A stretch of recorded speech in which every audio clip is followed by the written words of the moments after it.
We're rolling. Welcome back. Episode 65. Woohoo! Jiu Jitsu Dummies Podcast.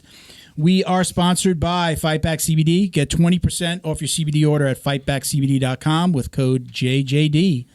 Today we have a special guest, Kent Peters. Yep. I think most people probably know him as the hoodie guy. The hoodie and the gi. And the owner and creator of Supernatural Survival Gear. Oh, yeah. So we've got him coming on in just a couple of minutes. Yeah, let's not forget we're also sponsored by Black Belt Digital Marketing. Anything you need to build your business, website, design, Google Ads, graphic design, anything. Okay? Anything you need to build your business, they can help. Check them out at BB Digital Marketing. BBDigitalMarketing.com. Black Belt Digital Marketing. It's not Black Belt spelled out at BBDigitalMarketing.com. Thank you for the sake. I know the owner, so I'll let him know you screwed it up. But I'm sorry. Yeah, we apologize. Last but not least, shout out to our newest sponsor, Hernandez Claims. Got his T-shirt on today. Where are we, bro? Swag. You're in the middle, man. Swagalicious. They're right down here in South Florida. George is a public adjuster, which is an independent insurance professional that a residential or commercial policyholder can hire to help them settle an insurance claim. So, like on their behalf. Yeah, they're gonna work with the insurance company on the insured's behalf to try to get them the most money possible. Yeah, man. So, down here in Florida, hurricanes, flooding, yep. fire, wind damage, right? Getting shit ripped off by alligators. Yeah, there you go. As a matter of fact, I found out, like, if you have a business or even your home or your business has been vandalized. Oh, yeah? Right, that's something that he could step in and help get you money. Yeah. All right. All right, so check them out. Stop doing that, people. Check them out at Hernandez Claims on Instagram or their website, which BB Digital Marketing built for them. Oh, yeah? Check them out at hernandezclaims.com. Yeah, I'm going to need a website. You can. I'm not kidding. Okay. I'm going to have to go to these guys. There's a little form there that you can request a quote, proposal. Yeah, just send them your information. He'll give you a call back. Seriously, going to make me use the form? What's that? No, that's for Hernandez Claims. Oh, okay. Yeah. For BB Digital Marketing, you let me know what you need. I'll hook you up. I know the guy. He's a little bit of a dick, but I think he'll do right by you. All right, man. I am Milton Campus. I am a brown belt training out of South Florida. You can check me out on Instagram at Uncle Milty BJJ or shoot me a message on at Jiu Jitsu Dummies, the main handle for the show. Oh, yeah. How's it going, everybody? Guess where I'm riding? Shotgun. I'm riding shotgun, y'all. Bo behind the camera. Hola. How we doing, guys? Pretty good. Very well. I'm swell. I'm just getting over the vid. So we were off for 2 weeks. Yeah, I'm glad you're feeling better. So we shot on the 23rd. Yeah. Well, it's been 2 weeks. What's today? Today's so we're shot Evans. It would be a good timestamp because they'll go 4 days before it got released. 20 days. Yeah. We shot on the 23rd. Today's the 13th. So yeah. Important part is that you and your family are feeling better. And Not really. My wife is sick now. My wife was sick. My wife was just sick. She was just sick after me. Same symptoms, just longer. You didn't. Yeah. So do you think you had COVID? No, not at all. I had a flu, man. This was influenza A. I've had influenza A before, and I know the symptoms. Hey, tell me you're from Florida without telling me. You can't know. You can't really know. Yes. You could think, but you can't know. No. It's very different. Influenza A is very different than COVID? From B and COVID. Okay. Tell me you're from Florida. COVID. Without telling me you're from Florida. I'm not wearing a mask. So a few people had the sniffles. Yeah. That came to that Rashad episode. No, I'm not. Not naming names. No hate. No, not naming names. I'm not hating on anybody because could have got it from anywhere. The pollen was wild that day. Nobody tested positive for COVID other than myself. Yeah, so it was you. My daughter got sick a week later. But they were sick before me. Yeah. So I got COVID. I tested positive. I tested positive 3 times over the course of 14 days. I know you sent us the message. On the 14th day, really wound up being like the 16th day because the last test didn't come in right away. Yeah. I wound up getting a negative. My daughter had a negative, but she was really bad. It was like the same thing. Mm-hmm. 3 days, really bad. 2 days, just slept. I could get out of bed, but you were just tired. I've never had a flu like that where I slept for 2 days straight. I got up each day, 2 days. Yeah, that's not had a bowl of cereal because I had to eat something, and I went back to sleep. And I can we talk about? That's not what I had at all. Can we talk about the silver lining of being sick? Yeah, Like immunity. No. Immunized. No, man. I'm talking about like you lose some weight, you know, and your skin right back. Your Dude, skin gets real tight. You know, you look real good. You know, I lost 6 pounds. you look good, right? And I gained back 8. Yeah. Well, you know, I had some issues recently Yes, sir. in July, and I've been recovering from that. And interestingly, after I got this flu, I actually felt better than I had the entirety of the previous 5 months. So, like, it cleaned me out. I don't know. Something happened during that just reset my body. I hope coolest thing. Everybody has different symptoms. I hope I get a 6-pack. I had a boner the whole time. I hope that's my. Today, my wife came home from work. Yeah. She wasn't feeling well last night. She said she had a little tickle in her throat.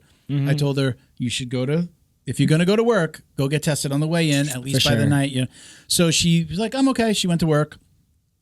She called me about 12 o'clock, or she messaged me. Lunchtime. Hey, I'm not feeling well. I'm going to come home. And I said, get tested on the way home. Found her a spot. It was really quick. She got tested, and we'll find out hopefully tonight if she's got the vid. Yeah. It's my mom's birthday yesterday. We're supposed to go to dinner this Saturday, and now we don't know. It's I up have in the to air. Yeah, but no, even if she's sick, I'm not going to bring her around my family anyway. My parents are in their 70s. I'm definitely not going to bring her around anyway. I could go. Yeah, even if you had a cold, you wouldn't want to go around your grandparents. Yeah, I mean, the older people, you got to protect. Isn't it weird, though? I can't be the only one that's experiencing this. Like, people like, oh, it's not COVID, though, and still go do something. Yes. I'm like, you should stay home. Even if it's just a cold. Well, they forget that 60,000 people a year die from a regular flu. Yeah. What the hell, man?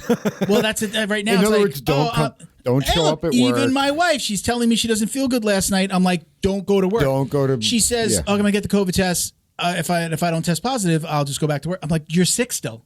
Yeah. But you're sick. You can't go back to work. Yeah. Our COVID, mindset flu, is we're in this cold. weird place of, since it's not COVID, it's not that bad. I'll go. No, like that just speaks to the American work ethic. Yeah, it's just his perception is really fucked up about how people see the flu and COVID. They forget these things are deadly. Flu is COVID. COVID is a form of a flu. Yeah. It's evolved from a flu, according to them. But I don't know. This is the one that I really hate. This is the one before COVID. And I probably did this at some point in my life. No, you're an asshole. Yes. So when somebody goes, oh, I'm not feeling really well, but I came to train, I'm going to sweat it out. Have you ever heard anybody say that? I'm going to sweat it. No, you do that with hangovers. Right. Okay. But I do work out when I'm sick, but I don't not around people. Yeah. Like I've had people. I remember. I dress like Kent Peters. I dress like Kent Peters, and I go for and I jog. You put on your hoodie. You put on your gi. You run in your gi. Yeah, and spats. One very specific time before COVID, somebody came into the gym. Yeah. Coughing, sniffling, and she was just like proud of herself, like, yeah, I'm not feeling well. Figured I'm going to come here and sweat it out. And I'm like, crazy. I love those people. It's just crazy, man. I'm like, that is the most. It's like irresponsible. I love you. You're a great person. But you're not. That is the most idiotic statement. Some people just don't know, bro. Go sweat it, like you said. Go sweat it out on your own. If you really feel like sweating it out, which I don't necessarily think is a thing. That sick I think whatever makes this feel good sometimes. I'm not saying that's the cure. I'm just saying when this is feeling right, a lot of other things feel right too. You know, so like to that person, they don't think about it that like, oh, they might not even know that they're being selfish and irresponsible. They're just like, I know this works for me because it gets me in the right headspace, and it does work, and it probably does work to some effect. Well, it does. But it's just like some people just don't know, man. And it's cool if you confront them. Just go get a rubber dummy. Just go get a rubber dummy and roll with the rubber dummy. Don't roll with it. Just so heavy. Wrong material. So whatever. I have done stupid things in the past too. For sure. Before, like, no. I got a really stupid story that I did. So I owned my own marketing company. I went to go work for another company. Yeah. When I went to go work for that company, like, I got the flu. Like, I got sick within 6 months, like 2 or 3 times. I kept on getting sick. Yeah. But I wasn't feeling well. I was going to the bathroom, and the girl at the front desk says, "Hey, how you feeling?" And I'm like, "I'm okay. I'm fine." She's like, "You could go home if you don't feel good." I'm like, "Oh no." I'm like, "Nah, I want to spread it." And I jokingly went to the doorknob that I was just about to walk out of the office to go to the bathroom, and I jokingly coughed. I went and I coughed on it. Oh no! And I thought I was being now I hadn't worked in an office for a while, so I was like I wasn't really. Oh, the environment's different. Yeah, it was just like, oh yeah, wait a minute, I'm gonna spread this. There's all these people around. Like I just did it as a joke. I went to the bathroom and I'm taking a piss, and I go, that was the stupidest thing that I've ever done in my life. Did you take yourself to HR? I took a piss, washed my hands. I walked back out with a napkin, and I was going to go clean it. Was the napkin soaked in piss? Did you double down? When I opened the door, she's on the other side of the door, Lysoling the doorknob, and I just felt like I go. I'm so sorry. I realized how stupid that was. I thought I was being funny. I get crazy when I'm holding a pee. Next time I'm gonna rub my butt against the doorknob. Since this is a jiu-jitsu podcast, let's get the black belt in here. Let's do it. All right, everybody, let's get Kent Peters in here. You should really do that. I am. Joining us today, we have Judo and BJJ black belt Kent Peters. He's the owner of Zombie Proof Jiu-Jitsu and owner and creator of Supernatural Survival Gear. Welcome, Kent. Hey. Hello. How you doing, brother? How you guys doing? Good. Thanks for having me. So where are you from? I'm from Cape Breton Island. I know about it. Where's that? Cape Breton Island is it's a little island in Canada, not affiliated with the province of Nova Scotia. Yeah, with any province. I think I read that in a Snapple cap once, I believe. It was very small font. Absolutely not in Nova Scotia. Yeah, it was small font because they needed to get their point across. We're not part of them. We don't claim them. Okay. That's kind of like Florida. Like the United States doesn't like to claim us. if you go past like Martin County, which is like just about close to halfway above South Florida, the rest of that Florida does not claim this part of Florida. Yeah, I'm ready to move to Florida right now. It's man. sweet here. I am. Fuck, I'd love it. Oh, it's sweet. No, don't worry. Remember, we're 15 minutes in, so we're good. We're in the future, dude. I had a Disney vacation booked, and we were arriving March 3rd. Guess when Disney closed? No, I know. Disney closed March 3rd. Yeah. Oh wow. Yeah, it's like you won the opposite of the lottery. Dude. And I haven't had a vacation since the beginning of Corona. So, yeah. I'm sorry, Tons of fun. Now, well, you guys don't even know it is Corona, right? You're down there in Florida enjoying life. See, what do you mean? That's what I'm saying. Hey, I'll give you a prime example. Today I went to the courthouse to go record something for work, and I walked into the courthouse with no mask, and then they handed me one because they know nobody has them. That's nice. Amazing. They just handed me one. We say that I just got over COVID. Sure did. I had something too. Last Friday, he had something. You had COVID. How long did you have it? Like for like a half hour, hour and a half. So I'm going to address Bo's. My nephew says if you don't get tested, how could you have it? So okay, I'll take that. That's one. Some people say that about Crocs. We did our Rashad Evans episode, and then I got sick. I think maybe some of them were sick. I don't know who started it, who patient zero was. I know somebody had the sniffles on the show. Somebody had it, bro. He said he got tested. He was negative. I tested positive for COVID. My daughter got it a week later. Got sick. Did not test positive. Yeah. My wife just left work today. Came home early. She's sick. She was feeling something last night. Dang. She went to get tested, so we don't know if she's got it yet. I don't know if she's gotten her test results back yet. Yes. Yes. No, you're not allowed. He gets $50 if that drops. Oh my gosh. I forgot to start my timer. It didn't go in slow motion, right? It's like falling. So close. So anyway, my wife just got tested. So we've all gotten sick or had something. But I tested positive for COVID. I was home sick for a couple days before I went and got tested because I wasn't sure what I had. Yeah. You work and from then home nobody too, got sick in my house, and then my daughter gets sick but doesn't have COVID, so I don't know. Sure. Still batting 1,000. I had herpes. Haven't got Dude, I thought your whole family got COVID. Huh? I thought your whole family got COVID. Everybody, I thought you all got sick at the same time. It wasn't last of the Mohicans, sir. Oh wow! I don't. Right. What were you gonna say, Ken? Yeah. I thought I was getting Corona. I thought I had it on my birthday. So I was December 23rd. Dude, I was driving home December 22nd. And I had to pull over on the side of the road and throw up all over the fucking side of the road. Oh, wow. I get home. I'm sick for 11 hours, just throwing up nonstop. Terrible. And then I had sniffles since then.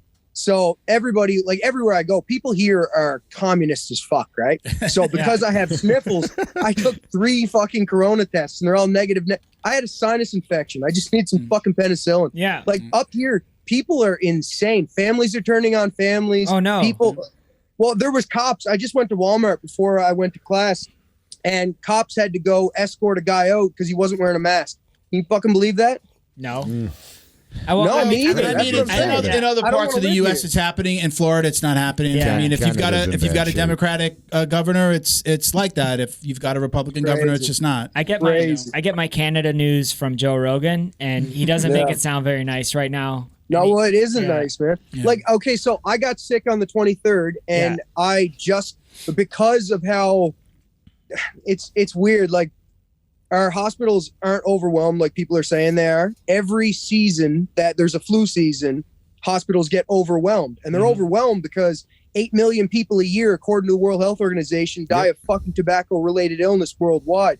Like, if you canceled tobacco and canceled McDonald's fucking drive-thrus, we could have like 15 coronas a fucking year. Yeah. You think about it. Yeah, There'd never be an overwhelmed hospital, ever. It would take a while for that to like taper off. Because there's still, all those people that ate McDonald's for all that long. And then they would have to, they might get in better shape. I don't know. So did you hear what New Zealand did?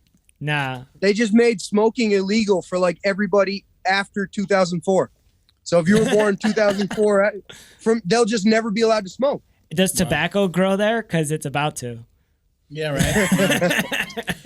For me, Ken, I my listeners have probably heard me talk about this 1,000 times, but I got this. This makes it even hairier for me. This will probably make you angry. So, I had a heart attack like 5 years ago. So I'm really good about getting the flu vaccine every year. They told me you got to get it. You could get complications if you got a bad flu. It's going to make things worse. People that get the flu vaccine every year. I'm vaccinated. Yeah. I had to be. So the people, my doctor told me, people who have your issues and have stints like that we put in will live longer. Okay, so I'm like, all right. So as soon as it opened up for my age down here, I got my first vaccine. I got 2 shots with the Pfizer. A week before I got COVID, I got the booster, and I still got sick. And I still got crazy. It. So it's kind of like not only did I do everything the right way, I still got COVID. But now, my daughter didn't have COVID, so did she just give my wife what she had? And I got COVID. This is like, am I going to get sick? Am I going to catch what my wife and my daughter have? Was that something different? The only thing harder than MMA math is COVID math. I'm done, bro. You can't even do it. Like I've had so many people up here where only half the family caught it, and they're all quarantining together in the same room. Like it's crazy. My wife slept next to me. Once we found out she slept next to me when I was sick. When we got the positive test back, she went in the other room. She went into our spare room. She slept there for like 2 nights, and then it was kind of like I was feeling better, so she came back in, and I got 2 more positive COVID tests after that, and I was just like, she was like, well, we're not gonna. Every time I get a test, you're not gonna like jump into the other room. You've already been sleeping next to me. You're either gonna get it or you're not. My like a big concern for me though, it's like my mom's birthday was yesterday, and we're gonna go have dinner on the weekend. Happy birthday, Mom.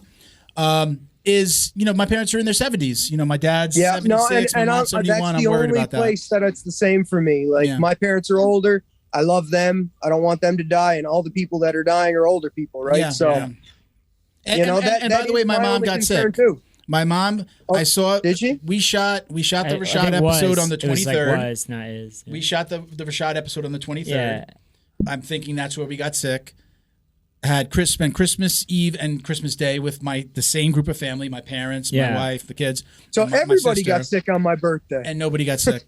Happy belated birthday, by the way. Yeah. Thanks, man. Yeah, I'm glad the Disney trip still reigns supreme. Oh yeah, no, that is lottery. The thing up top for me. Would that have topped it?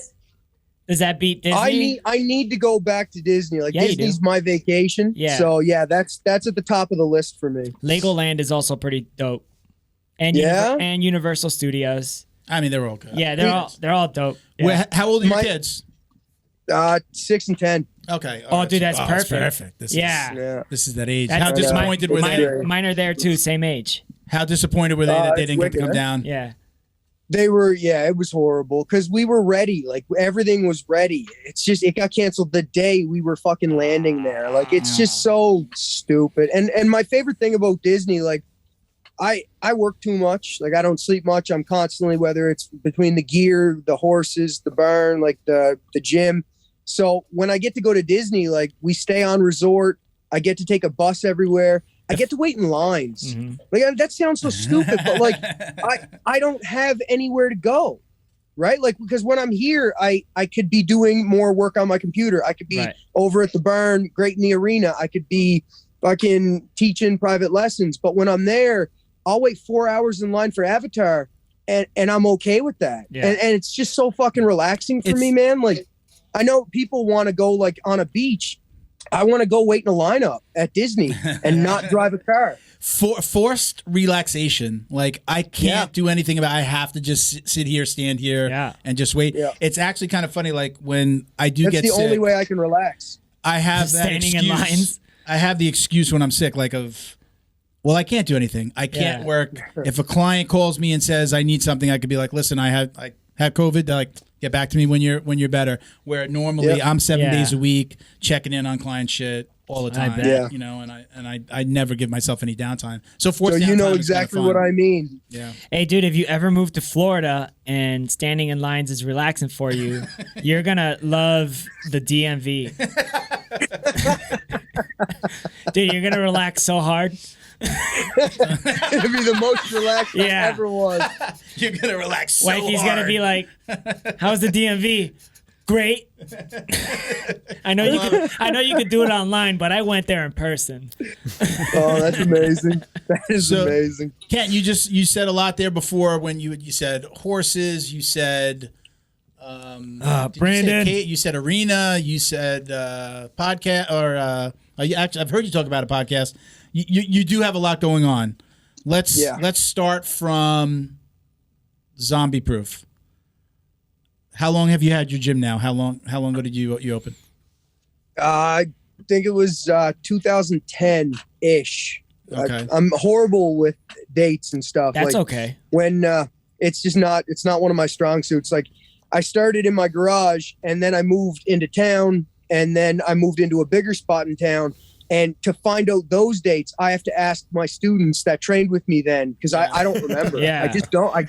No idea, right? So roughly my journey started around 2010. Taking a picture of me. I started teaching out of my garage as a blue belt. I only had 3 months under an instructor. I got my blue belt when I was away working in Fort McMurray. And when I came back, I was just always honest and open about it. Like, you know, I pretty much self-taught the whole way through. All my students knew that. And as I was going up, I got graded by legit people. So it was always good. But all right. Like small town shit, right? Like I'm a YouTube black belt, really. It's funny because in the last within our last 10 episodes, you're the second person that's had awesome. That story, because Christian Graugard from BJJ Globetrotters has the same story. There was no jiu-jitsu, right? He learned him and his friends would get the VHS tapes of the UFC, or they would trade. He said there was I a own website. All of them. I still have a working VHS player. Yeah. Wow, that's impressive. He said they would trade. There was even a website back in the day, like a forum type website. It was like Napster, but like for trading videos, trading videos. Yeah. That's so awesome. It's not like and I think I heard somebody say that even Cyborg talks about having been self-taught for a time in his career. I think it was more common. Like I really do. I think it's more common than people let on. Like, people figure stuff out. People are good at it. Yeah. Yeah. Well, I say that all the time. Like imagine if you took 10 people that are all good at jiu-jitsu, right? Like they just have an understanding of jiu-jitsu. And then you put them in different places with another group of talented people. And then you say, I just want you working on arm bars. All 10 of them could invent the same arm bar. You know what I mean? Like, I know exactly what you mean. Yeah, because there's only so many ways the human body bends, right? So like I've seen other people come up with moves that I thought I came up with. Like and I'm sure it's the other way around, right? Like dude, it happens. all the time. The Kent Peters armbar. But it happens. I made up the armbar. It happens all the time. Dude, sometimes I'll think of like, I wish there was this thing that would stop grease from splattering on my stove. And it exists. And I go and I think about it in my head, and I was like, oh, if it's just like a piece of mesh metal so it lets stuff like steam out, and then a handle. Yeah. And they sold it in 16-inch diameter, it'd be awesome. And I just look up like stove cover mesh. Boom. And it's like, it exists. I didn't invent it. But that's the thing, like, you did though, like you invented it's just weird because you did invent it, you just weren't the first person to invent it. Exactly. You know, like it's a strange concept for some people, but like, because I don't try to take credit for anything. Like pretty much all my jiu-jitsu is recycled jiu-jitsu. I've come up with a few weird things, but most of what I've teach, like most of what's on my videos, I try to give credit where credit's due too, because I don't like pretending that I made anything up. I'm self-taught in the way that I learned from other people. Like I've taken so much from Ryan Hall that I consider him one of my instructors, even though I don't know if he knows who I am. Yeah. Like Jean-Jacques Machado has taught me so much. Dude, and I don't think he knows who I am. Love Jean-Jacques. Yeah, he's his amazing. videos. There's so much content, dude. Jean-Jacques Machado's YouTube. It's like he's posting on it all the time, and he's posting super awesome stuff, and it has like 7 views. It makes no sense to me. Crazy. Makes and no even sense his to me. books. Yeah. Like I can go through his books, and I've learned so much about the guard and the half guard and passing from his books. Like just looking picture to picture to picture. That dude he's one of my instructors, and I don't know if he'll ever know who I am, right? Same. But he's one of my instructors. Like how cool is that? Like I watched a Tozy video on YouTube. It was a 3-part Tozy video years ago, and then I started doing it, and it became my best guard pass. And now I'm teaching it. And I get to tag Tozy in it, and then he reposts my tag. Yeah. Like, it's just, the world is really small now, even though it's like huge. My favorite moves or my go-tos, whether it's defense or maybe even attack, with the exception of the lockdown, which is totally Felipe's. 100%. I have learned from watching a video and then me going in and saying, like, you know, let me try this. Oh, wow, this works. Yeah. You know, so I did that north-south. I didn't invent north-south, but I found I was in one of my first tournaments at white belt. Your north-south, which works for your body against the Rolodex of people that you've rolled with per body type. Yeah. And then you have an aggregate of what works on as soon as you scan a person, you're like, okay, that's not going to work with that, so I have to use this. My first north-south was me laying on, I was a white belt, 6 months. Ooh, Abu Ghraib. And I laid on somebody's face. Yeah, they named it the Abu Ghraib because I always used to wear a T-shirt over my rash guard. So it was so soaking wet. It was like I was getting waterboarded, man. So one of my training partners called it the Abu Ghraib. But in my very first tournament, I just wound up in this north-south with my gut on the guy's face, and he tapped. I didn't know why I did it, but everybody called it the north-south. So I went home and I said, oh, wow, let me see what else I need to know about this. And I find Marcelo Garcia on YouTube. And he to this day, he's the only BJJ Fanatics instructional that I've ever purchased. Yeah. Is that one? And I just did that like at Purple.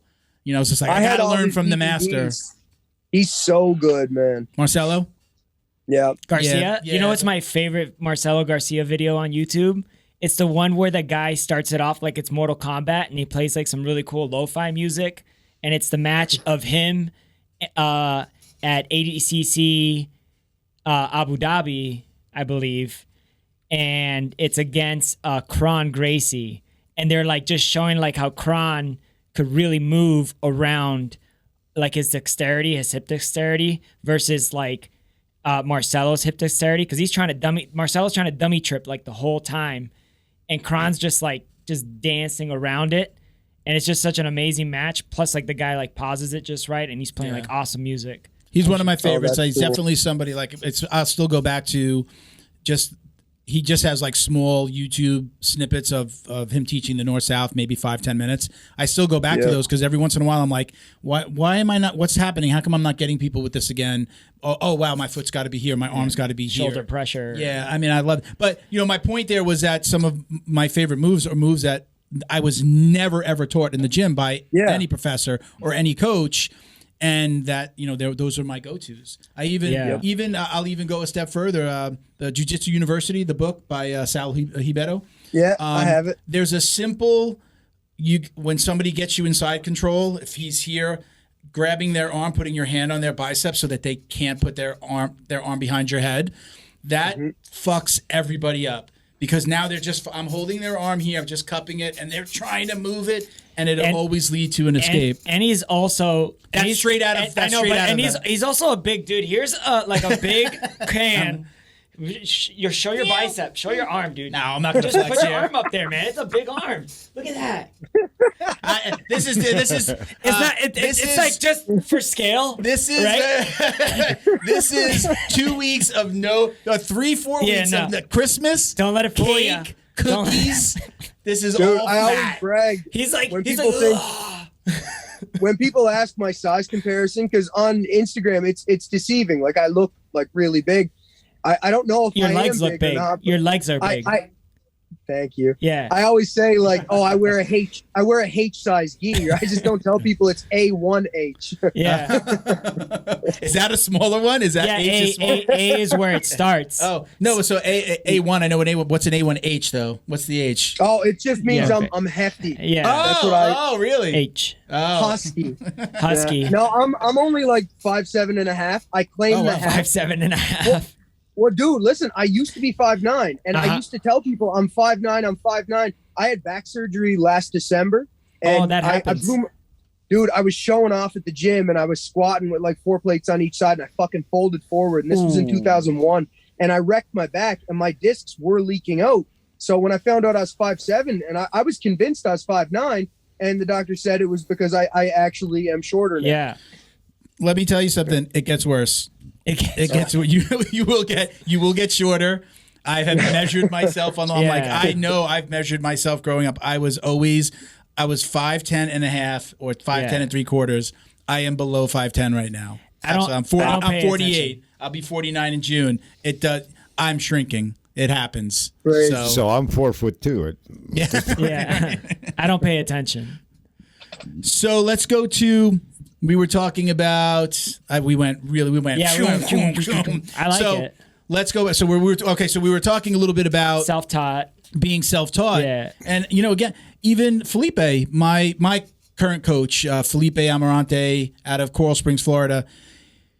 He opened his gym. He was a white belt. Nice. But now he did bring in coaches, if I recall correctly. He started a business. He was he was in love people with. Told him like he was crazy, like you shouldn't do that. You're crazy. Why would you? You can't open a gym at white belt. And he was like, oh yeah, and he did it. Yeah. And now he's got, he's had his ups and downs, and he's moved around a little bit. Yeah. He had like his house burned down. Like he lost everything. I gave him a pizza maker that you have to light on fire. Oh, it must have scared the shit out of him. Oh my gosh! And then he told that story. I'm notoriously good for sticking my foot in my mouth, by the way. I gave him like one of those uni ovens that are like legit. He now like 600 degrees with wood pellets. He now has one of the most successful kids programs, the most successful gyms in not only in our area in all of South Florida, but he's got one of the best kids programs, the largest and best kids programs too. So aftercare, after school care, for the kids, pick them up in the vans, bring them to the school, and he loves it. I mean, he loves teaching jiu-jitsu. But I mean, now he's like a third or fourth degree black belt. But hey, at white belt, people were telling him he was crazy. So he doesn't use umbrellas. What were people telling you? When I mean, I know. So you're in a small town. Right? Yeah, you're in a very small town. Said, like, where's the town again? Nobody thought it was going to work. Where's the town? Well, it's not in Nova Scotia. We know that. You're pushing it. Specifically not in Nova Scotia. It's a small little place called Cape Breton. Okay. So you're opening this gym. I mean, what was the feedback you were getting? I mean, you're in a small area, so maybe it wouldn't be as bad as if you were in a major city, but what were people saying to you? It's weird because like I was a welding inspector, so I was working out in Alberta, which is like the Texas of Canada, right? Oh, and my wife wanted to have kids, and I wanted to have kids, but she wouldn't have them with me unless I lived home. So like I didn't have any skills except hacky sack and jujitsu. Well, not even jujitsu, just like I thought I could get a jujitsu thing going with the blue belt that I got. So I just started making posts about it. I started this club. I bought a bunch of like judo mats and I threw them in our 2-car garage, and I got like 10 students, and I was doing like construction jobs and shit, but I knew I wanted to do the jujitsu. So I started reading about like, instead of having it as a hobby, making it into a business. And I just never stopped, even though people were saying like, you're not going to make money doing that. Like, you got to get a normal job. Yeah. And I just kept doing it. And then it just kept growing. It, and then like I lucked out in the sense where like making the gear company, it wasn't on purpose. I got some shit gear from a provider. So I went straight to a bunch of factories, found my own. And then other people started asking like, hey, can I buy some of that? It wasn't intentional. I never wanted to be a gear guy, but now that's like the big business, and Zombie Proof's my side chick. So, Nice. so tell everybody what you're talking about, people that don't know you. So tell them about your Supernatural. Yeah, Supernatural Survival Gear is my gear company. I started it because, like I said, and I'm not going to name names, I was using another company, and they ended up getting me a batch of gear that was just fucking terrible. Now, I know this company's a good company. I don't know how the disconnect happened. So even the owner, I like him. He's a great guy. Never say a bad word about them. But the gear that I got sucked. So I didn't want to do that anymore. I didn't want to play with middlemen. I wanted to go right to the providers. And I found a few different factories. And they said, like, we have this material, this material, this material. So I asked for the best that they had available. So my profit margin wasn't good at the beginning. And then like the stretchy rash guards that get those fluffy fucking things. Yeah. You know the fluffy things? Yeah. That shit makes me want to fucking burn down houses. So I went with like a stronger material. If you guys ever get a hold of one of my rash guards, just feel it. The materials, it's clearly different. Yeah. But it's different in the way where you'll never feel those fluffy fucking pieces of shit on your rash guard, right? So I think that's a scientific name. Dude, I think, yeah, I know that. I know, like, a lot of times I'll get them from when I wash them. If I put like my no-gi gear in that has Velcro, right, and it grabs it and it's scratching. I wore a brand new rash guard the other night, brand new, never worn before. And at the end of the session, I had those. Oh, that's the worst. And that shit, and I'm like brand new. It was from the rubbing. Remorse, man. Like, that shit sucks. Like, I hate that. So I needed to make sure my gear didn't have that, right? So I went extra on the seams. I made sure that because the seams of the gear I had was falling apart, and there was a lot of those material That's things. also annoying if you get a finger in there. Dude, right? The loops. I've gotten the loops sometimes. Yep. I mean, your finger will break it, but it still hurts. I need everything to be clean, good gear. So when it started selling and people were like, fuck, this is good quality, it just kept selling. Like, I have some people that have made like 20 orders. Like, it just, it's a good community I have growing now because quality was number one for me, because it was never about making money. Yeah. It was about making good gear. So I lucked out in that sense, because I was never intending on even starting the gear company. I just wanted good gear for my team. So, hey man, that's how Elon Musk designed the Model Y. He made that car for himself. And that's awesome. That's how it should be, though. Every design I make is stuff that I'd wear. Yeah. I will not I don't pander to shit that I don't like, so everything is my own taste. That's cool. Like, I'm a weirdo, though. Like, I wear leopard print Crocs out in public. Like, I'm that guy. Race mode? Dude, I don't give the smallest of fucks about other people's opinions. I can't. I don't have time for it. So I know that I've seen your gear. There are two places that I saw your gear that you can't deny that those two people got it in my face. Eli Knight. I'm not sure if you do sponsorship. I know Eli Knight's always got your stuff on. Mm-hmm. We've had him on the show. Eli bought a bunch of it. I sent him some the last little bit, but he bought a bunch. Like, that dude is so humble. Yeah. He's one of those genuine, like, have you guys had him on yet? We've had him on Zoom, yes. Yeah. He's awesome literally guy. One of the most genuinely nice people I have ever had the pleasure of talking to. Like, it's crazy. Like, you see him teaching and you think, like, that dude's going to be cool. And then you talk to him and he fucking is, because so many people are letdowns. Yeah, don't make your heroes. He is not a letdown. Yeah, his way of teaching is the way that I like to learn. Like, somebody who, again, I need to understand whatever move you're showing me, I need to know where all four limbs are supposed to be. If my hand, you're teaching me something with my hands, that's great, but where am I putting my legs? Because that's where I'm going to fuck up the move, is I'm going to be out of position. And even with Felipe, like, I'm the guy that's like, I walk around and be like, okay, where's the foot? Yeah. Okay, the foot's like this, and it's actually facing in, and the toes are tucked under. I have to know that, and he kind of teaches like that, so I very much take to that. Go to breakdowns then, because that's exactly how I do my breakdowns. I watch just the feet, then just the knees, then just the hips, then just the fucking torso, just the elbows, just the shoulder. I watch everything bit by bit until I understand how people did their moves. And even funnier, like sometimes I'll ask him, I'll be like, hey, where's your arm? And he's got to do the move again because he doesn't even know where the arm is. Yeah, he's like, okay, so it's here. This is it. And I do that when I show somebody. I'm like, process for everybody, man. If somebody asks me about a move, I'm like, all right, let's do it because I'm not always teaching. I've got to look, and that's the only way I'm going to be able to answer that question. I got a couple of moves that I could explain out of my head because I do them so much, and then I know the details that work. I have to see it. But it's a couple. No, I could just like close my eyes and I know what I have to do, so I could say. I'm not like that with any moves. I only have a few like that. It's not a lot, but there's a couple that like. I start to show somebody to speak it to tell somebody, and I can see they're just like me, like they're not getting any of this without me showing it on them. It's like everything else, man. It's like in school. You know, there's some people that are just like already know. So the other place that, and I don't even know her name. I know that there's a girl that's always in your stuff. What's the Instagram handle? Like AB AB. Mary AB. Yeah. Mary Dogfight, right? Didn't she have like the Dogfight Garage? Dogfight. Yeah. The most popular blue belt besides it's Mary _A_B. Just so you know, my producer does not do jiu-jitsu. He follows jiu-jitsu. He knows who she is. I'm hands, man. But I've seen that was the other place. I would always see her in the stuff, and she models it, and obviously she's a pretty woman. But she's also like doing legit moves. Yeah, and drilling them over and over. Yeah. She looks like she's really putting in the work, and I think she just started throwing hands. I saw. So really, she was a professional gymnast too. Like she's a pro at. Yeah, everything she's an athlete. Don't just think she's a pretty girl. She's an athlete. You don't get a physique like that. No.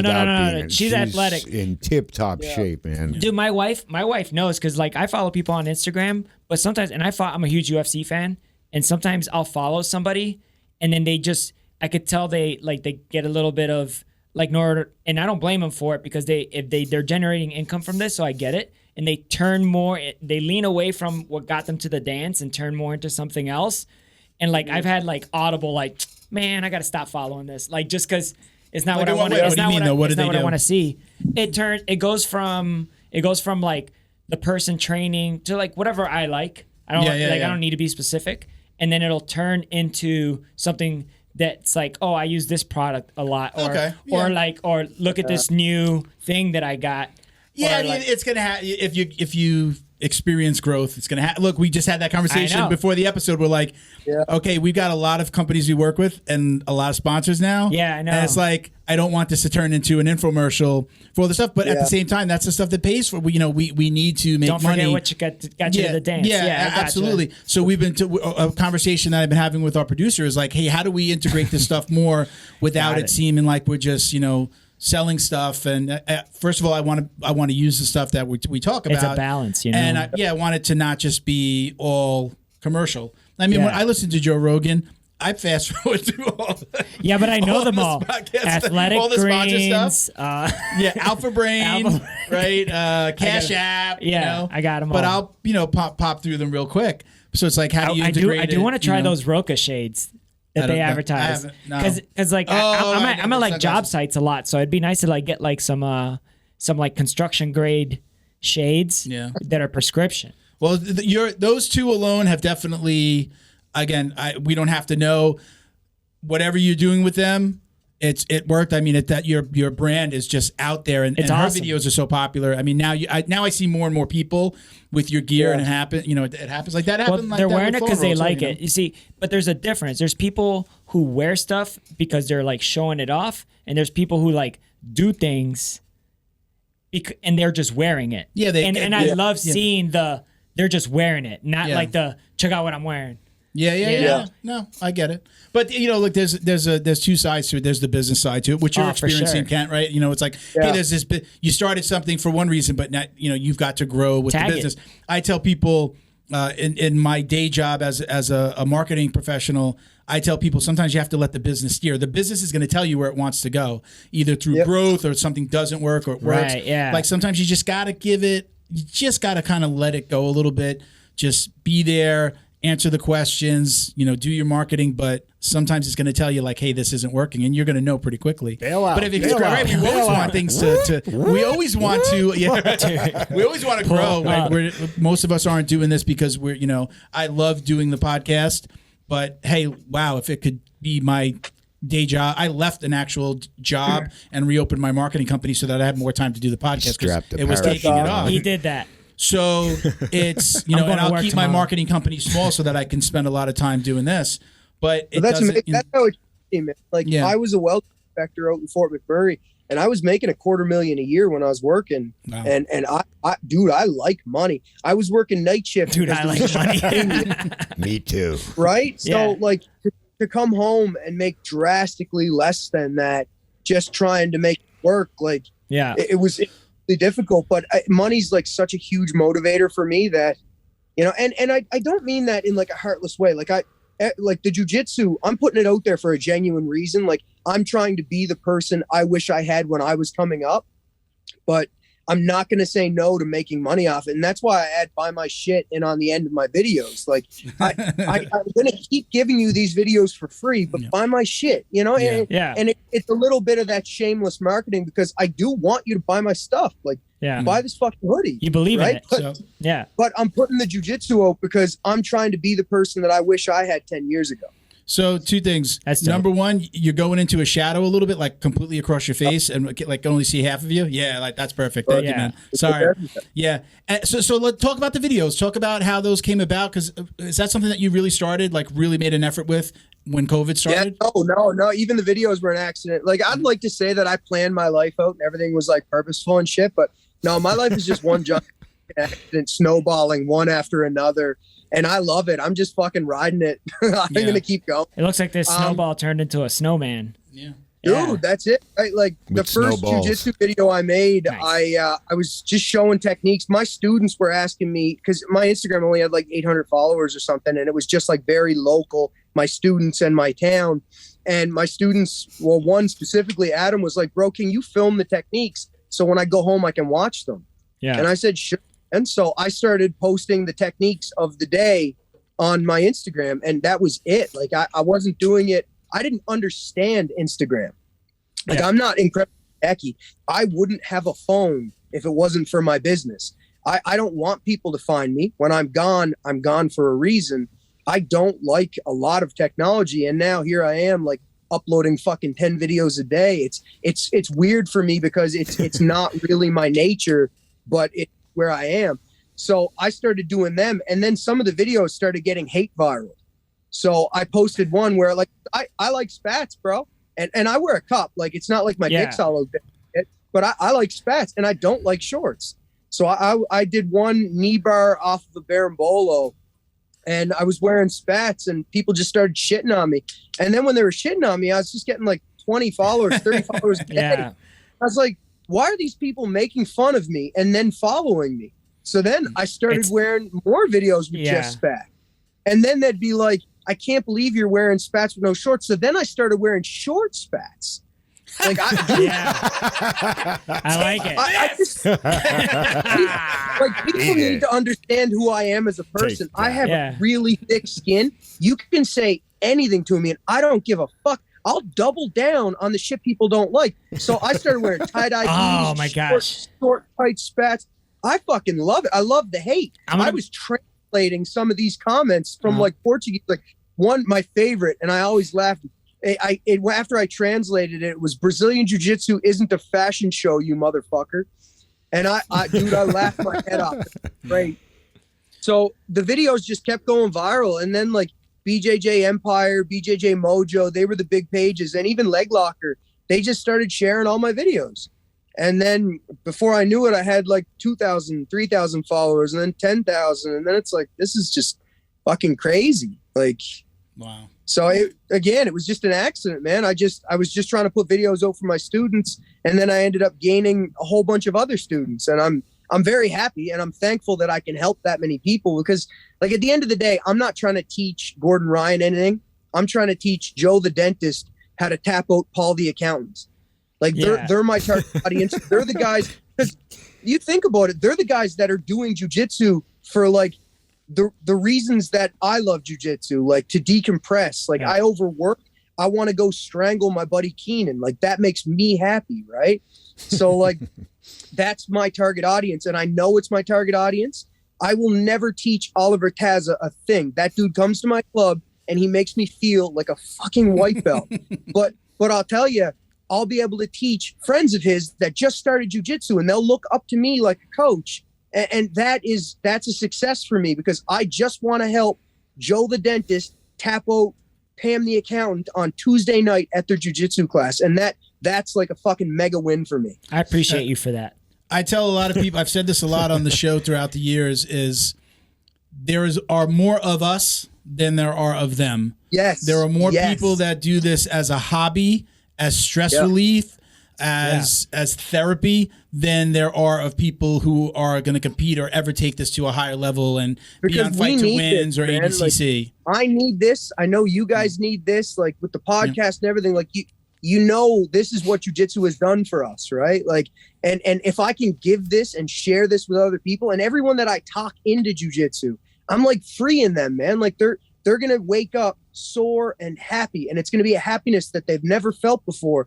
And I know it's not for everybody, but it's for most people, right? And like, let's say we all had different political views, us three, we go on the mats, we're best friends. Never talk about it. Right? Like, dude, I wear a PPC party. Like I'm a People's Party of Canada. I love Maxim Bernier, Mad Max. But like my students are fucking orange and red. And even though they're stupid, I still love them. You know what I mean? I feel that. I don't know who I get the diss. I don't know who any of those people or any of those colors are. I know about the different. I don't know anything about Canadian politics. He's a fucking idiot. Yeah. Our prime minister is the biggest piece of trash. Like, is he from Nova Scotia? Is he? He probably is. I know it. You know, it wouldn't shock me. He needs to cross that causeway, you know? I like that you're listening to me, man. I appreciate you. On that note, we're going to take a quick break. We're going to shout out some sponsors, all right? So just give us a second. Don't go anywhere, Kent. I had a problem. I used to take my DD214 and make photocopies and staple them to my shirt. And then I found out there's this company out there, DD214, that makes fight wear. And boy, let me tell you, at DD214 _fight wear has amazing gear. I love it. We got some here. Can't wait to show y'all. Right here, brother. These are all for you. We were gone for a little bit and we were out, so bro, I got this. DD214 hooked us up real big. I'm honored to say that I got this for 100% off. I wear so much DD214. I do. I wear everything I got. I've been seeing your stuff online. It's actually good material. I really love my DD214 shirt, and it's good material. Can't wait to wear it. I'm a proud owner of a DD214. A real DD214. A real one. I used to photocopy it, staple it to my shirt. It kind of got in the way. Staples get loose, you know? But nipples. I know not everybody could get the 100% off, but they have a 15% off with your online order at dd214bjj.com with the code JJD. Just remember, y'all, JJD works. It's like Vicks Vapor Rub. Yeah, it works everywhere. Yeah, it's good. So, okay, look, I had a bunch of stuff from you that the crew over at DD214 sent us. So you got the rash guard. I love their shirts. Cool. Yeah, I do. I wear their shirts all the time. It's such good. It's really good material. I got the hoodie. Now, I don't know if this one's going to fit you. Mm-hmm. This is, I think it runs a little small. This is an XL. I'll lose weight. I think I got the double XL green. I've worn them. Fits me good. But it's got the Schwartz. It's got the no. I just got the spats underneath. Stop moving your arm like that. Really dude. cool. If you don't, if they don't fit, they'll fit.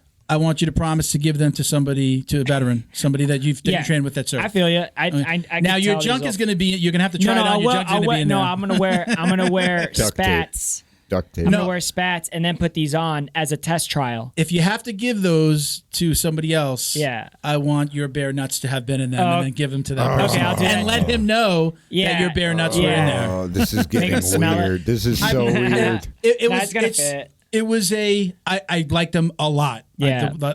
It was very, I always wear 2 pair of not nogi, like 2 pair of underwear, but like the spandexy like underwear. Reeboks. Underwear? I use boxer Reeboks, briefs is what they're boxer called. briefs. Jesus, I can't get words out. So I wear 2. Keep the guys snug. Dude, I'm stoked about these. I suck at nogi, but I'm gonna look good. I didn't have to wear anything under those. And it gave me it kept the junk tight. I gotcha. I don't like my, they thought about it. You like a ball bag hit. Let me just tell you, the worst thing is if you got some movement and somebody gives you a nice knee in the nut, like they need to be tucked in. Yeah, I feel you. So those were awesome. First time I've ever. What do they call those? Like silkies, right? Those. No, they got to be much shorter.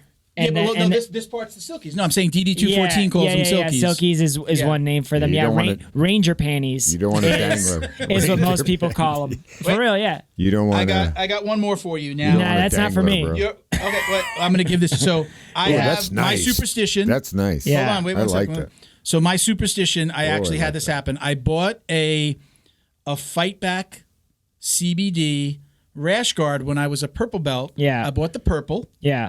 And then I was like, I'm getting my brown belt soon, so let me buy the brown and I'll just leave it in the closet. Yeah. And then I blew out my knee. Yep. And I swear it was because of that. Don't give me that. I'm going to give this to you. No, I'm going to find somebody, yeah. I want you to give it to somebody you train with who has served. So you can appreciate it. Who is a purple belt. I know. I have to find a Cinderella. I know. Okay. I've been thinking about this. If not, you hold it. Until the day that blue belt is going to turn purple. Yeah. This one you better keep probably training. Could fit me. This is a good. I'm an XL or a double XL and more stuff. So this one would fit me. So you got to know that it's going to probably have to. All right, watch your mic. So I want you to give that away.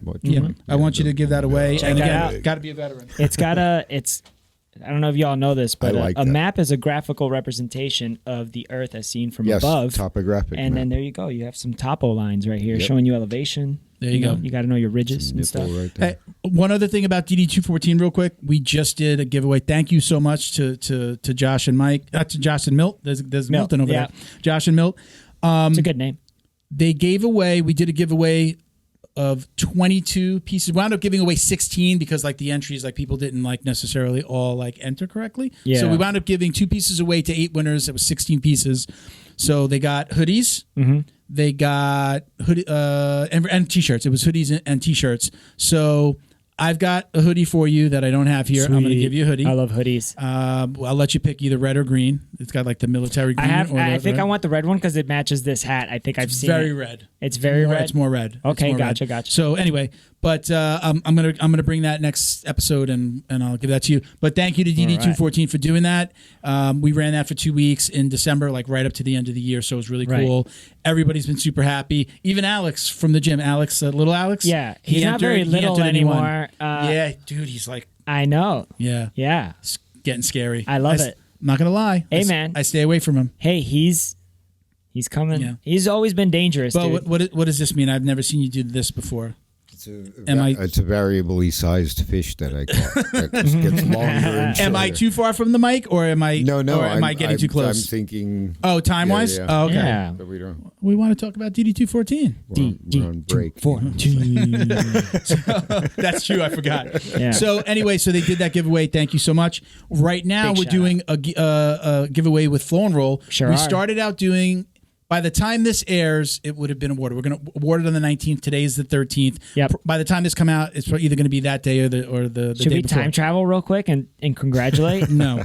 It was a $200 giveaway. We've already started announcing. They upped it to $500. So we're going to have one winner. Cool. Win $500. A $500 Technically, when you see code. this, there'll be a winner. Yeah, to Flow and Roll. So thank you guys for doing that. And go ahead, take it away. Oh man. Big thank you. And I love this name. Feito ITNAV, who specializes in commercial and residential automation, security cameras, and CCTV. Check them out at feitoav.com and let them know the dummy sent you. Feito ITAV. Yeah, protect your gyms, protect your house. How did he do it? AV. It's Feito IT and AV. Is it ITAV? Yeah, it's IT and AV. Jesus. IT and AV, yeah. Information technologies. You're confusing me. And audio visual. Okay. That's what it stands for, yeah. I'll do the last shout out. Shout out to the Troop Welfare Foundation. We were going to have Christopher on. He's got COVID, so we're gonna wait to the next episode. They are a veteran nonprofit dedicated to helping veterans find outlets to cope with PTSD, depression, anxiety, and other mental health issues through martial arts, physical training, and recreational activities. All right, so check them out on Instagram at Troop Welfare Foundation and the website troopwelfarefoundation.org. All right. Don't forget to like, comment, subscribe, and share wherever you're watching or listening. If you're watching us on YouTube, don't forget to, you did it too early. Click the bell. And you'll get alerts and notifications each time we launch a new video. Now let's hurry up and get back to the show. Hey. Special thanks to Fight Back CBD for their support. Head over to their website, fightbackcbd.com, and check out their growing line of CBD products. Find the best solution for your CBD needs and use code JJD to get 20% off your purchase. Stay in touch with them on Instagram at FightbackCBD and tell them the Dummies sent you. Special thanks to our newest sponsor, George Hernandez Claims Adjuster. Have you experienced damage to your residential or commercial property in the state of Florida? Water, flood, fire, mold, storms, smoke, hurricane and wind, lightning, business interruption, theft and vandalism, sinkholes. Don't get stressed out dealing with your insurance provider. Call George Hernandez today. Let the professionals get you the most compensation possible. Visit hernandezclaims.com or call 305-712-6751 to get help now. And stay in touch with them on Instagram at Hernandez Claims. All right, guys, we're back. All right, I have a question for you, Kent. I missed you guys. I just want you to know that. Yeah. I want to know about the hoodie in the gi. Oh, how did that start? No, this is a good one. You've made that like famous. I was fat. I was really fat. And like, it's so weird because I actually used to see people do this all the time back when I trained in judo. In judo competitions, people would put their hoodie on, throw their gi on over it, and they would stay on the sidelines warming up for their judo matches. So I actually never thought it was weird, but I tore my AC joint. I was doing a standing cross collar choke, and the guy was sitting, and he ripped back as hard as he could, and my shoulder, like my hands were stuck in his gi, so my shoulder hit the ground, and my AC joint just completely tore out. So like it's not connected. My collarbone just free floats. My buddy had that. After the it sucks. I know. After the doctor told me there was nothing that they could do, I just put a t-shirt on, put a rash guard on, put a hoodie on, put a gi on, and I went back to training the next day. So like my arm didn't really work, but I figure if I just keep the whole area warm, it'll heal. And then by the time it finally healed, the hoodie was a fucking habit. Yeah. So you're also weird. Wolverine? Dude, I got this gnarly lump. It'd be hard to show you right now, but I got this gnarly lump on my shoulder. There's a ligament there that doesn't do shit. It's cosmetic, and that's what happened to my buddy. It'll always stick up until you get a cosmetic surgery that reattaches that ligament. My buddy won't do that. Free healthcare. Yeah, my buddy was catching a football. We were in Iraq, and actually he's moving to town. I'm super excited. Shout out to Eddie, and he was catching a football, and he was like a heroic catch, like for no reason, dude. There's like a pickup game in a 100-degree desert. He went for it. He highlight reeled. He got this thing, and he stood up, and we were all like, "Whoa!" This thing was like up here. So it was never something that was super thought out. Like you weren't trying to make a fashion statement. It just became a thing. This is what I'm telling you guys. I don't fucking plan anything. That's how I'm living my life. I just put it out there in the universe, and it fucking works or it doesn't. When I would see you, I would be like, "Oh, it must be really cold in this gym." That was it. It was just like, "Wow, it must be really cold." You know there. the weird part about it now? Now my class, like I'll have 35, 40 people on the mat, and like more than half are wearing a hoodie. And we just had this new dude join. He came down from BC, and he came in, and without anybody mentioning anything, he was like, "Should I be wearing a hoodie?" Oh, nice. You can't wear a hoodie. Here, come here. This is my little girl. Hey, how you doing? Where's your hoodie? Where's your hoodie? So I want to go back a little bit. Let's talk about the, you coming up. You said you only had an instructor for about 3 months. How did that work for you? I'm sure that Have you had issues of getting people to promote you? Like, how did that whole thing work? Oh, yeah. Okay, you've only been, I'm sure people are interested. So I got really lucky in the sense where I ended up with a really good coach. And I won't go into detail on how we fell apart near the end, but it was just senseless. So at the beginning, I was just, me and some of my friends, we had a cardboard mat. We would put it out in the backyard. We would put it in my garage and we would just roll on it. And it'd be any friend I could get. Like I'd be messaging people, be like, hey man, just come up, let me rep like 50 techniques. That's it. Just 50. I was like begging people. And I have this big journal. I was writing everything out. I had every class recorded. So when I was finally training up in Fort McMurray, I was training under a guy named Mike King, and he was Gracie Baja. And he gave me my blue belt on December 10th, 2009, because he knew I was moving home. Like I flew home that night. So I think he did it more of like, I know you're not coming back. I know this is going to be a hard journey for you. And he gave me my blue belt. And I was ready. I was tapping out blue belts. Everything was legit. It wasn't like that much of a gift. But I knew it was very sentimental because he did it because I was leaving, right? And when I came home, I messaged two different people. One was a Gracie Baja gym, and one was Scott McLean. And the Gracie Baja guy was very vague. And Scott McLean was like, hey, man, come on up for the weekend. I drink double-double from Timmy's. And I liked it. I liked the way he said it. I liked the way, and so me and him got together and we just vibed. We just got along. Every time I'd drive, so he was 5 hours away from me.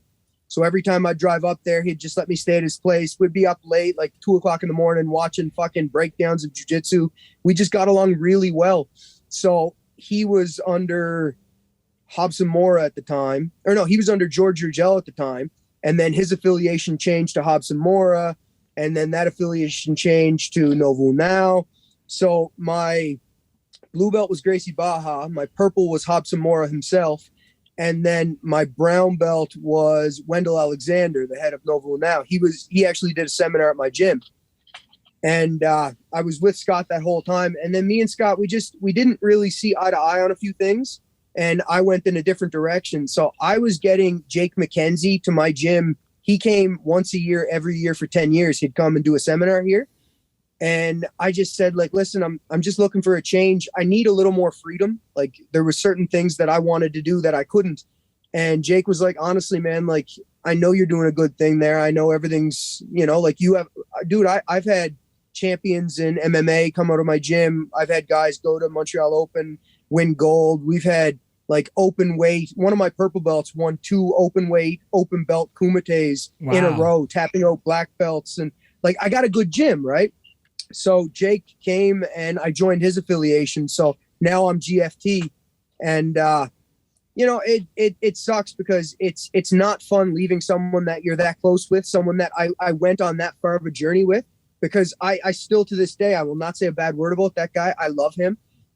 It just, things change, So right now I'm a black belt under Jake McKenzie. And I think that's amazing because I've rolled with Jake. He's seen my progression all the way up to black.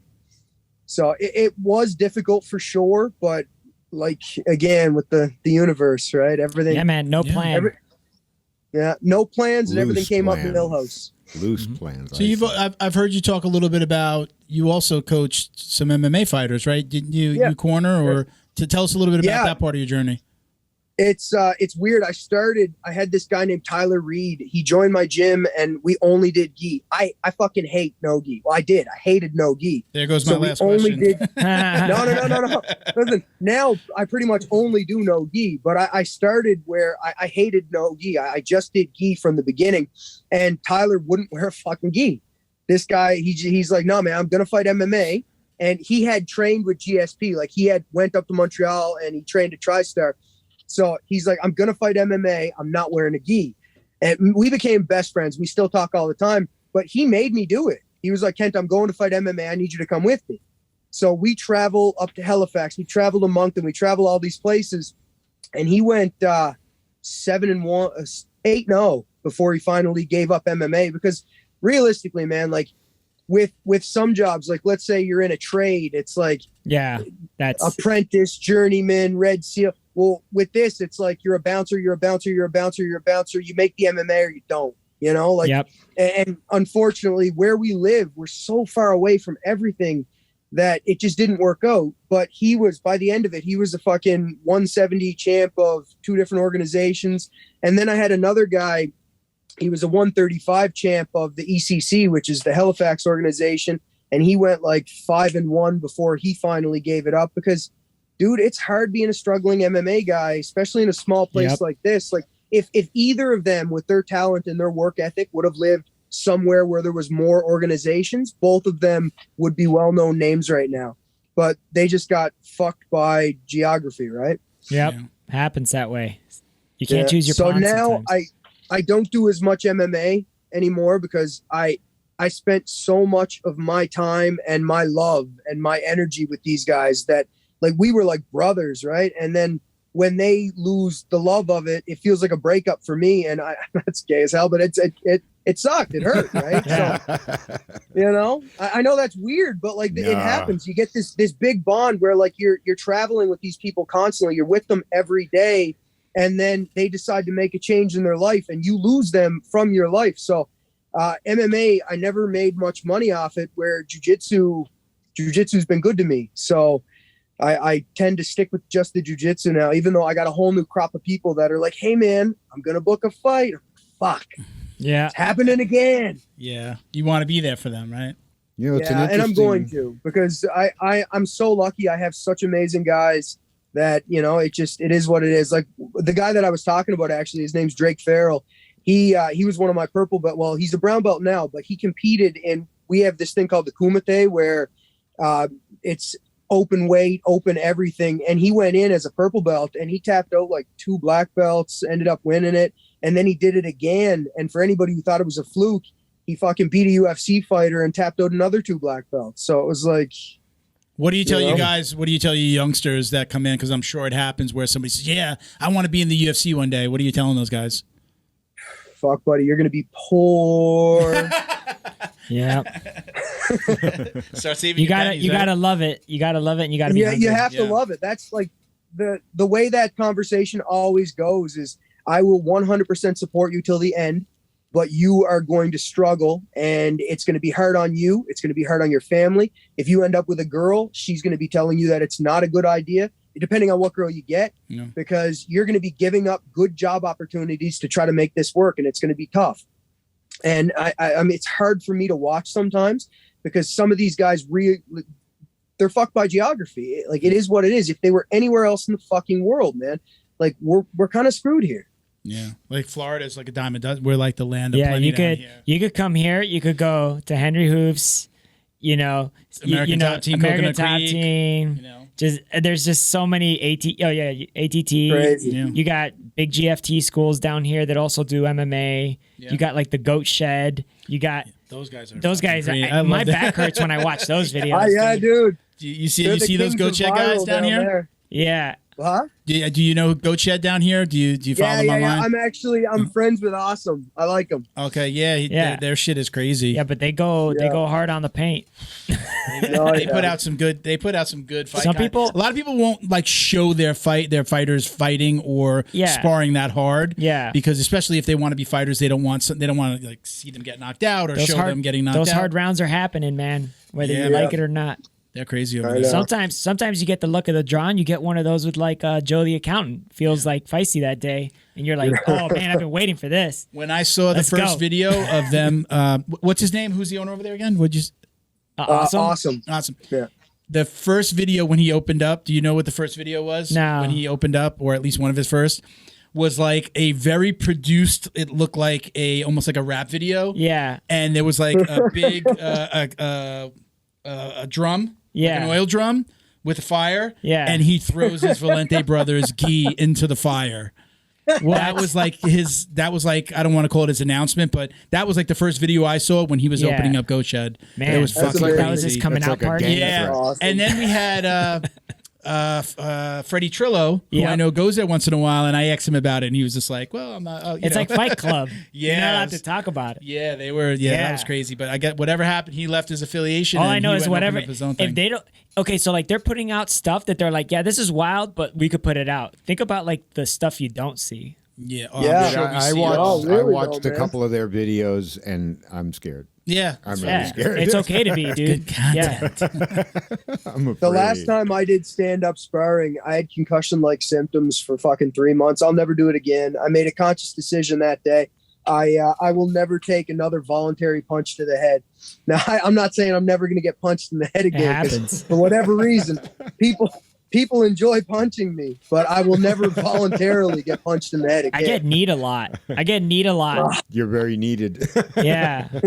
And I get a black eye all the time. Oh, yeah. Wasn't me. Well, you can go for an Asian guy. You can go for somebody else. Nah, I usually always have a black eye. I think it's because it's the same thing. I still haven't. I'm starting to get away from the lockdown. It's still with me. I use it more as a if I'm there position now, but I do play a lot of like De La Riva, reverse De La Riva, and people like to take it to the other side, and then they like bringing the lead leg forward. And then I immediately lean into it, so I get under their leg, and then their knee hits my face. But it's because it's like I'm doing it to me, you know. I got one student, and it's the same guy both times. Actually, can you see the little mark? Yeah. Mark. So this just happened 2 days ago. He fucking heel kicked me in the face while I was going for a heel hook, and he's the same guy. The reason that mark came out so bad is he fucking broke my nose a few years ago doing an Imanari roll. He just fucking kicked me right in the fucking face. Imanari. Hard as he could. What, did he keep his legs up in the air?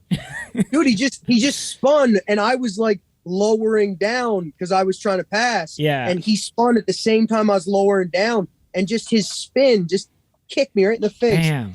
I'll never forgive him for it. It was a physical representation of Disney March 3rd.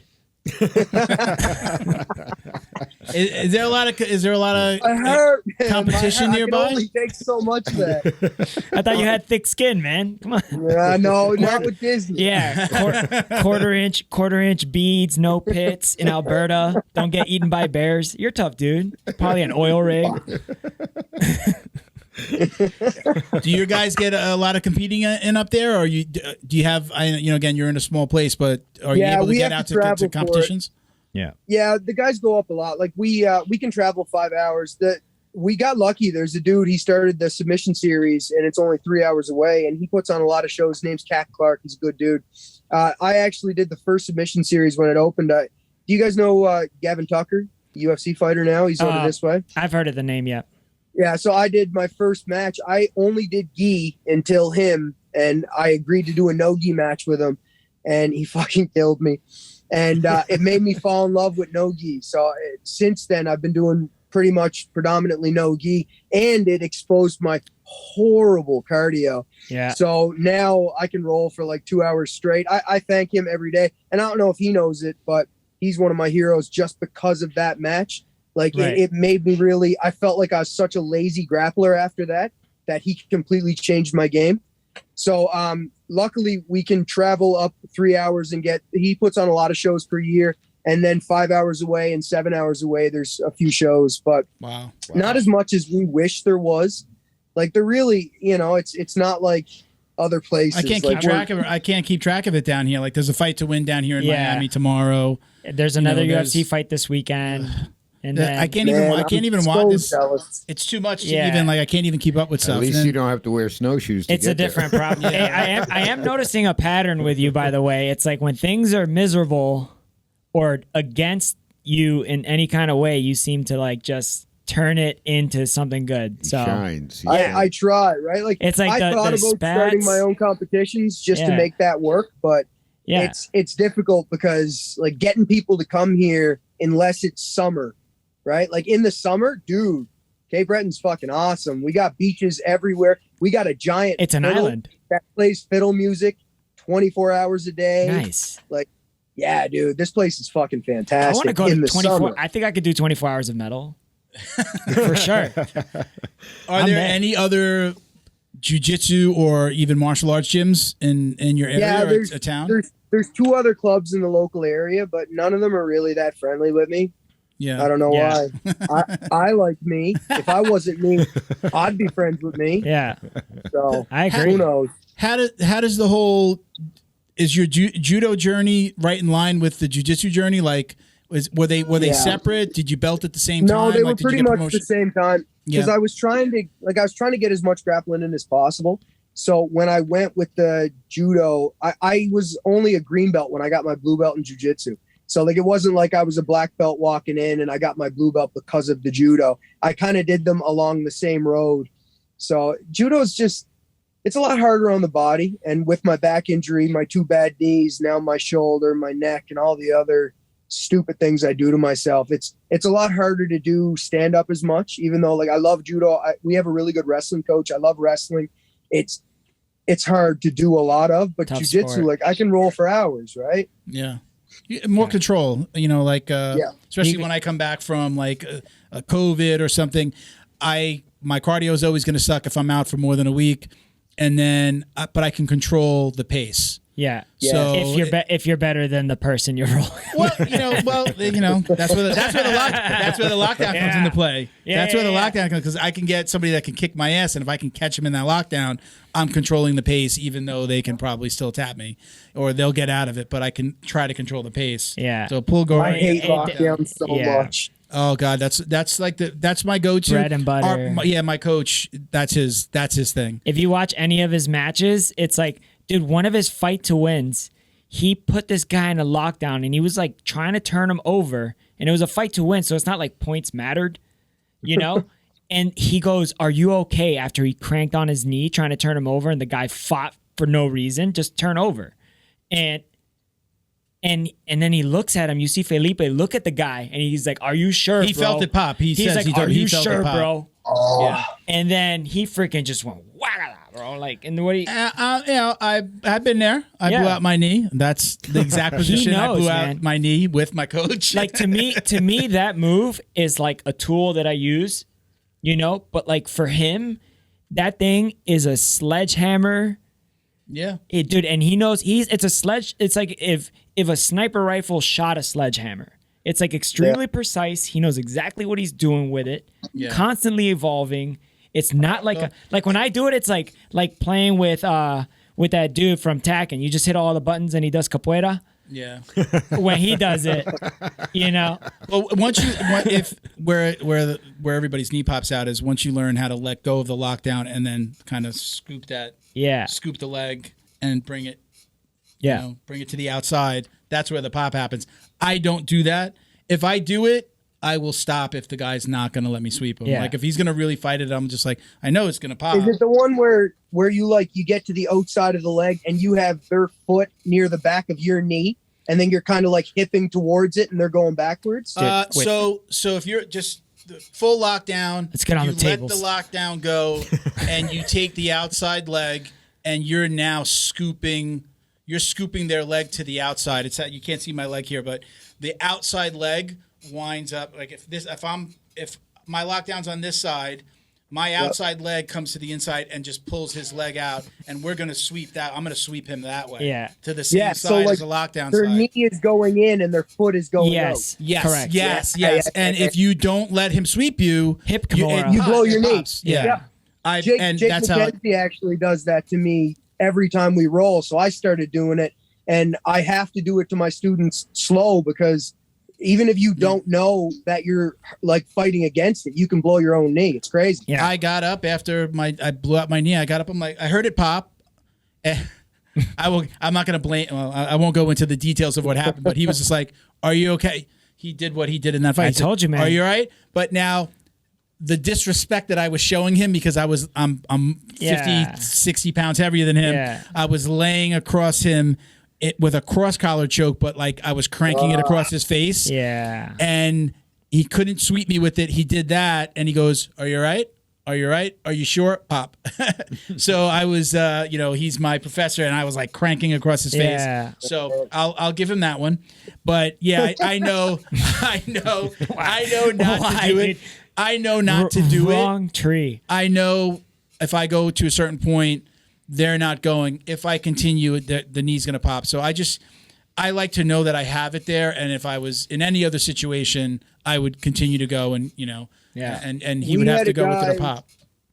We had a guy visiting our club once, and I wish I would have seen this, because I could have stopped this, right? So Have you ever seen anybody take mount and grapevine the legs? Yes. Ugh, I fucking hate that. That's like a kind of normal thing, right? Yeah. So, but not at my club, because I know that your feet can get stuck. And I tell everybody, like, I don't let my students do grapevine from mount. I think it's stupid because of this.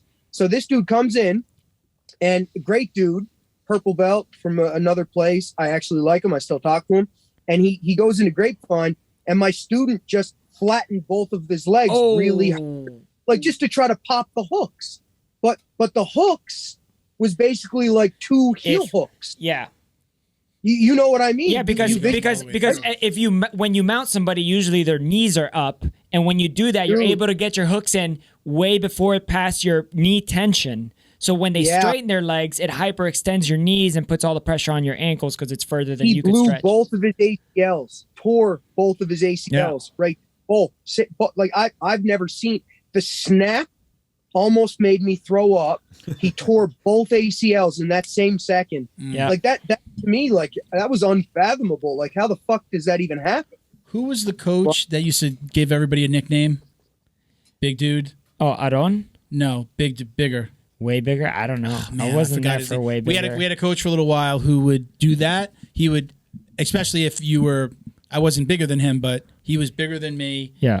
And he would do it on the big guys, and he would grapevine, but he would do it so slowly, like to be nice to you.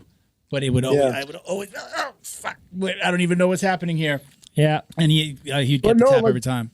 The guy on top, like the guy in mount, got the guy on top is the one. It's almost like it would be like you know when people hold on to the guillotine too much and then they get Van Fluked? And they get Van Fluked, yeah. It's like exactly your knees getting, it's the knee Van Fluked. The guy on top gets his knees blown out? Yes. Yes. Oh, shit. Yes, it's because their knees are bent, so their hook is too high. Okay, I got you. So therefore, when they were to elongate, it would be further than what their leg could normally stretch. So the first thing is it hyperextends your knees and it turns your ankles away. So now you have lateral rotation plus extension, which is an ACL. Stuck. Like you're stuck there. He blew both his ACLs. I don't even know if he's okay. See, I know I've heard one ACL snap before, and it was high school wrestling, and it was this Swedish student that was like a visiting or something like that, and he was like a black belt judo guy, and he's like, no, I don't want to wear wrestling shoes, and like his foot got stuck on the mat or something like that, and it just, dude, I know the sound you're talking about. It's like a fishing line snapping. It's so hard, man, it's something special. Like when I tore my AC joint, it sounded like Velcro ripping, and the ACLs were worse than that. Oh, did I lose you guys? No, we can see you. Now we did. Okay, I can't see you. It popped off for a second. You see us? No, he says he doesn't see us. No, not yet. Okay. Well, we can see you fine. We can see and hear you. Okay, good. Yeah, so when my AC went, it sounded like Velcro ripping. And I got up. I have paramedics in my class, and I was like, guys, can you guys pop this back in? I was trying to I thought it was just like one of those separations that people talk about in movies. Like I wanted to be like Mel Gibson from Lethal Weapon, but it wasn't the case. Yeah. My first, we spoke the other day through chat, and you said, "Hey, how come you didn't tell me that you popped out?" Right? Oh man, I didn't even. I screwed up somebody's knee the other day, and it wasn't with the lockdown. It was just a what do they call it? What does he call it? Not Superman pass. You were doing an arm drag? No, he was. I was on top. Oh, the butterflies. No, he was legs on my shoulders. Okay. I come across. Oh, you're coming over. You get grab the lapel. Call that? I grab his lapel. Yeah. And just kind of just squish his legs. Yeah, you're throwing the leg by. And you're cooking them. I've done it a million times. Just give him the shoulder shrug and try to pass, get side control, and pop. Wow. And I heard that shit, and I was like, I felt mine. I don't remember hearing mine, but I heard that because it was right. It's up here by my head. It was right on your ear. There, yeah. It's like, oh shit, I felt really, really, really bad. Punch pass. That's punch pass. Sure. Punch pass. Felipe calls it a punch pass. Sucks. Yeah, man. So it doesn't feel good when you do it to video somebody. again? No. You're good. Do you see us? You don't see us? I still don't see you. Is your camera on? Yeah. No. It's up there. We can. No, I meant did you turn your video off? Well, okay. We don't have to worry about it. We're gonna start. We see you fine. You're good. So don't worry. Don't worry. All right, listen, we're gonna go to our speed round. We got a little just kind of questions that we ask a lot of our guests. It's usually but there's no way I can lose this, right? Like you guys got this rigged, so I'll win no matter what. Right? Correct. No, you're gonna. No. You could absolutely lose. You can't trust us. Okay. So you answered this one before. So one of our speed round questions: gi or no gi? What's your preference? No gi. No gi. Takedown or pull guard? Oh. Full guard because of injuries. And then I had judo or BJJ, which you kind of answered as well. BJJ. Jiu-jitsu. So favorite competitor to watch? Oh. No. It's a tough one.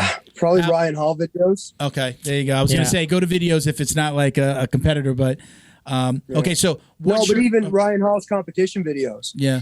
I love watching Ryan Hall. I knew who he was, and then one day Sophia had his wife Jen Hall come in, and she did a little 2-hour seminar. They were training together for an IBJJF competition. That was way back. Were you training with us already? You were there? Yeah, I was there. Yeah, she did some advanced stuff. I think she had a black eye.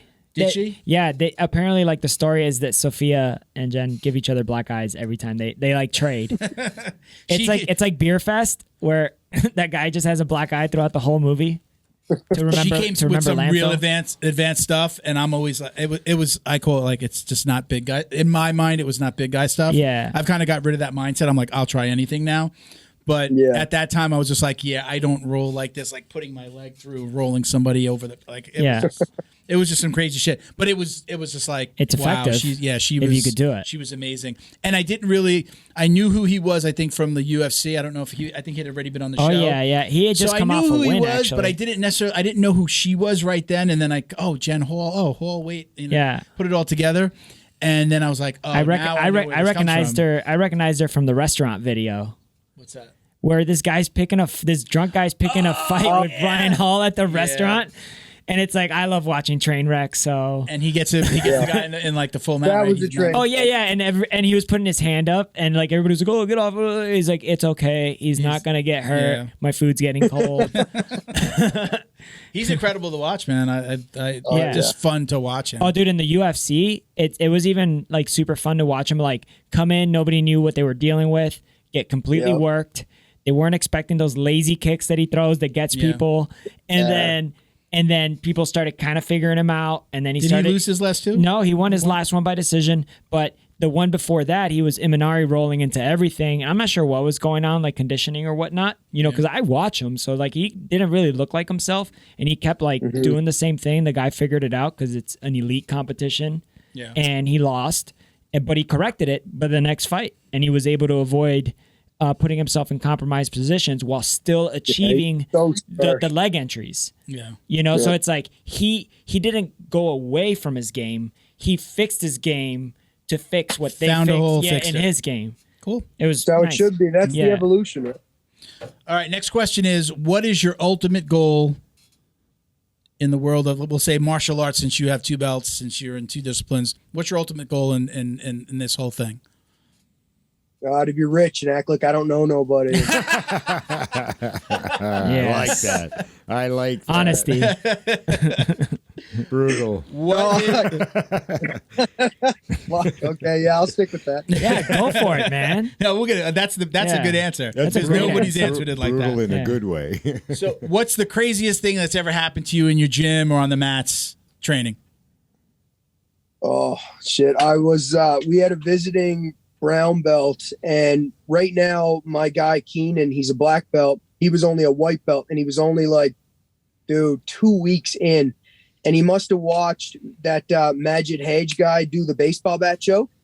So we had this visiting brown belt, and they were rolling, and Keenan put him completely to sleep with it. And I was walking past, and the brown belt's like dead, like he's dead on the ground, like just not moving, like cold, no snoring, nothing. Dead, right? And Keenan, like, I don't know him yet, and he's like, Kent. I'm like, what? He's like, Kent, what do I do? I'm like, what do you mean? What do you do? Fucking roll. He's like, no, this guy. and then it clued in, like, because I never would have thought that he'd put this brown belt to sleep. Dude's like pissed himself on the ground, and he's so like calm about it. He's like, should I do something? Yeah, that was fucking. I'll never forget. That was the fucking funniest thing, and that dude never came back. I wouldn't either. I think I saw one of you. Did you have that kid teach that baseball bat choke in one of your YouTube videos recently? I saw that. Yeah, he's a black belt now, and he's been doing that choke steady since then. Yeah. It works. I love that. That's one of my favorites. Apparently that's one of my it works. favorites from Side Control is to get that baseball bat choke. One of my favorites is getting the hell out of Side Control. That shit feels better than a tap sometimes. My whole club was doing it. Like everybody, it was getting really popular at my club, and I was priding myself on not getting caught with it. So I would brag, like, none of you fuckers are ever going to get me with that. That's a stupid technique. But they taught it to me right before I went up for an IBJJF competition, and I was in the gold medal match. I was against this wrestler from Maine, and it was like 2-2, one advantage each, and I just got swept by him. So he just got it to 2-2. So I just learned this fucking choke. So I slipped one hand in the collar, flipped the other hand in the collar, and I spun and gave him my back, and I fucking tapped him out with it and won gold. Hey. And I had to apologize to every one of my students that I was picking on for the last 6 months. See, I like to keep it under. I know, like, he showed it like rolling and maybe potentially sweeping the guy. I've done it that way too, but I like to come out, like, kind of go north south and stay under them. Yeah, because I'm worried about giving up my back. We're talking about jiu-jitsu, right? Yeah. Okay.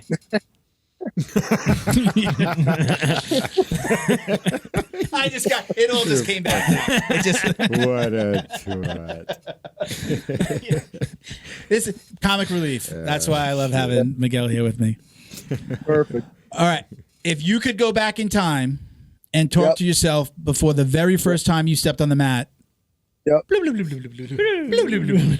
would you tell yourself? Buy Bitcoin. Yeah. Best answers ever. Yeah. Buy Bitcoin. Bro, that's going to be the best. You guys could talk probably crypto. You said you're a crypto guy. Dude, this guy right here. He's my financial advisor when it comes to crypto. I'm not a financial advisor. This is not financial advice. Dude, if you're not buying crypto, you're fucking insane. Right now, you think about it, only 1% of the world's population is adopted. 3% now, and it's this big. You wait until it's fucking 10, 15, 20%. 5%. It's going to be insane, right? Yeah. Yeah. I'm making NFTs now, and everybody watching this should buy my shit. So, you mentioned it in the beginning. You mentioned it before we started recording. Tell us a little bit about what you have going on and how people can find out more information about it. Well, I love the idea of community building, and when I started seeing the Bored Ape Club and all that, I actually thought it was amazing. Like, these people are getting together on yachts like once a year. They're going to all these exclusive parties like Snoop Dogg, Eminem. All these people are buying these NFTs as like a status symbol, but it's such a community thing. And like, I don't know if you guys see, but like, I put out like message me anytime, and I mean it. So like, when I make that post, I'll get like 400, 500 messages, and I answer every one of them, and I'll try to do breakdowns for people. So community is a big thing for me already. So because Jitsu just put out these Shaka apes, and I was like, hey man, I'd love to get in on that with you. So I own 3 of them right now of his collection. And then I was like, let's go further. Let's make my own. So we're making these crypto zombies, and we actually generated 500 of them today just to see how it's working. And it's insane. By mid next month, I'm going to release 666 of them. Nice. On what blockchain? We're going to go Polygon. Yeah, and we're Matic. on OpenSea. Let's go. Man, I'm super excited, and it's going to have like unlockable content. Like, I'll do, because I'm willing to do video breakdowns for everybody. I'm willing to do all this, but it's going to have like the 6 rare ones will have free Zombie Proof for life. Like, you can move here and you'll get free training. You could train at my gym for life. Oh, that's dope. There's going to be yearly Zoom, like I'll do like private lessons with you, like me and one of my guys, you and one of your guys will do it over Zoom calls. You'll have access to asking me to do video breakdowns, just shit like that, right? Yeah. But my end goal eventually, I'd like to have a yearly seminar here on Cape Breton Island, not affiliated with Nova Scotia. Not at all. Not Nova Scotia. And it's free to everybody that owns my crypto zombies, right? Like, I know it just sounds like such a money-making scheme for so many people, and you get all these idiots that are like, oh, I just screenshot it. But, like, I have a Charizard right there, and I don't really touch it much, but, like, I own it. It's worth $600, and just because I don't touch it much doesn't make it less value. People can't take a screenshot of that and sell it, but I could sell that Charizard right now for $600, right? Like, yeah. I'm always big into collectibles. Actually, like, I got, like, Pokemon everywhere. I'm a fucking geek. I still got the Burger King Pokeball with the gold Pokemon card in it, and I believe it's a Charizard. That's amazing. I had no clue what you were talking about until you just said that. Yeah. Yeah. I'm a little older than when that was like I was a little older, so I didn't get the whole Pokemon. The Pokemon thing came after my time. I was like Magic, The Gathering, and then Pokemon kind of came in. Bunch of Magic shit here. Oh, too. yeah, like, legit. I did a little bit of like my friends some of my friends we used to play hockey all the time. We did a little bit of Dungeons and Dragons. Yeah, but they were into it more than me. And then it was like Risk. Yeah, Risk is a legit. And game. then it was Weed and Girls. Then it was just like bye. You were into Beanie Babies. Dude, Come on. I had a little girl, so yeah, I used to buy my daughter Beanie Babies. Beanie Babies. Can I tell you a story about Risk? Go. Sure. It'll just take a second, but this is. So I brag about how good I am at Risk, right? Like I'm a dick. I say I'm the best in the world because it's not about what's on the table. It's about how you make everyone else hate each other, right? Yeah. And it's true, though, right? That's a good strategy. It's yeah. so true. We were driving home from one of the fights, and there was 5 of us in the car, and I said, like, I'm the best Risk player ever. And they were like, man, no, tons of people are better than you. And I was like, okay, I'll make you and you hate each other before we get home. I got 5 hours. I'm starting now. By the time we got to the driveway, they were screaming at each other. They are still not friends. That is the same. Well done. That's the same thing that you employ while you're playing Risk. Is that the same strategy? Yeah. Is that what you're saying? Yeah, that's exactly what he's saying. Yeah, he's out there. He's out there burning other people's bridges, not his bridge, other people's bridges. All right, you want to do the big one? Whoa, yeah, sure. You can do the big one. All right. Last question. This is pretty important. This is a big one, Kent. Do you or do you not wash your belt? Wash my belt? Yeah. Oh my! Your jiu-jitsu. No, listen. I wash my everything every time because that's filthy as fuck. Yay! Team wash your belt. There you go. Yeah. Oh, for sure. I think people are insane. We're crazy here. Like I get. The government makes you wash your belt. Trudeau is checking in on your belt. Trudeau. When he comes down to Nova Scotia. Yeah, he better stay over there. We just want everybody in Canada to have clean belts. You know, I didn't realize. We've had an ongoing joke about it since we started. The beginning. It's been like since the beginning. It's like we're going on 3 years of this. I didn't realize how divisive it was until I put. Miguel had recorded some funny, did a funny video. He's in a bathtub washing his belt, and we put it on TikTok. You should watch it. And it's like the day in the life of a belt washer. He comes home. I get tapped like a million times. And then it cuts to him like in the bathtub playing with toys and washing his belt and like his rash guard. So it's funny. And then, so that for us, okay, whatever, it didn't viral, but like 5,000 views. We're just trying to be quickly. funny, man. Yeah. Like I'm not looking for fame, bro. I'm just clue. I was like, you're gonna put this on the internet if I do it, and he's like, yeah, and I'm like, all right. But the comments, forget about the views. The comments, like I would see the comments, and it's just like, you don't wash your belt. Yes, you do. You're stinky. You're this. You're that. 50. And then I posted one the other day. We interviewed. BJJ after 40. After 40, yeah. Right, we interviewed the guy from BJJ after 40, and he talked about like he washes his belt once a month, and every time he does it, he takes a video of it, and he said he puts it out on YouTube, and every time he puts it out, he goes like the comments just go crazy. It's like I could put out all these move videos, but like the one about washing your belt always gets watched so much, it just goes really quick. And then I just did one where I put mine into the washing machine, and then it was just like in like an hour or two, it was like 3,000-4,000 views, and then the comments just went crazy, and I was just like, I knew that it was funny and it was divisive. I'm fucking doing it. Yeah. I'm gonna do that. Yeah, man, it went fucking crazy. But like the comments of people just going back and forth, like people aren't getting nasty, but it's like, no, you don't wash your belt. Oh, you stinky. You're dirty. That's disgusting. You know, just like boom, boom, boom, boom, boom, boom, boom. Triple crown. You wear spats. you wear the spats. Oh, shit. Right? You wash the belt, and then you also say that you only train no gi. And then it should be the most hated video of jiu-jitsu on the internet. Throw that belt in. I'll start wearing the belt with the spats in every no-gi video. And I'll just... Do one of those.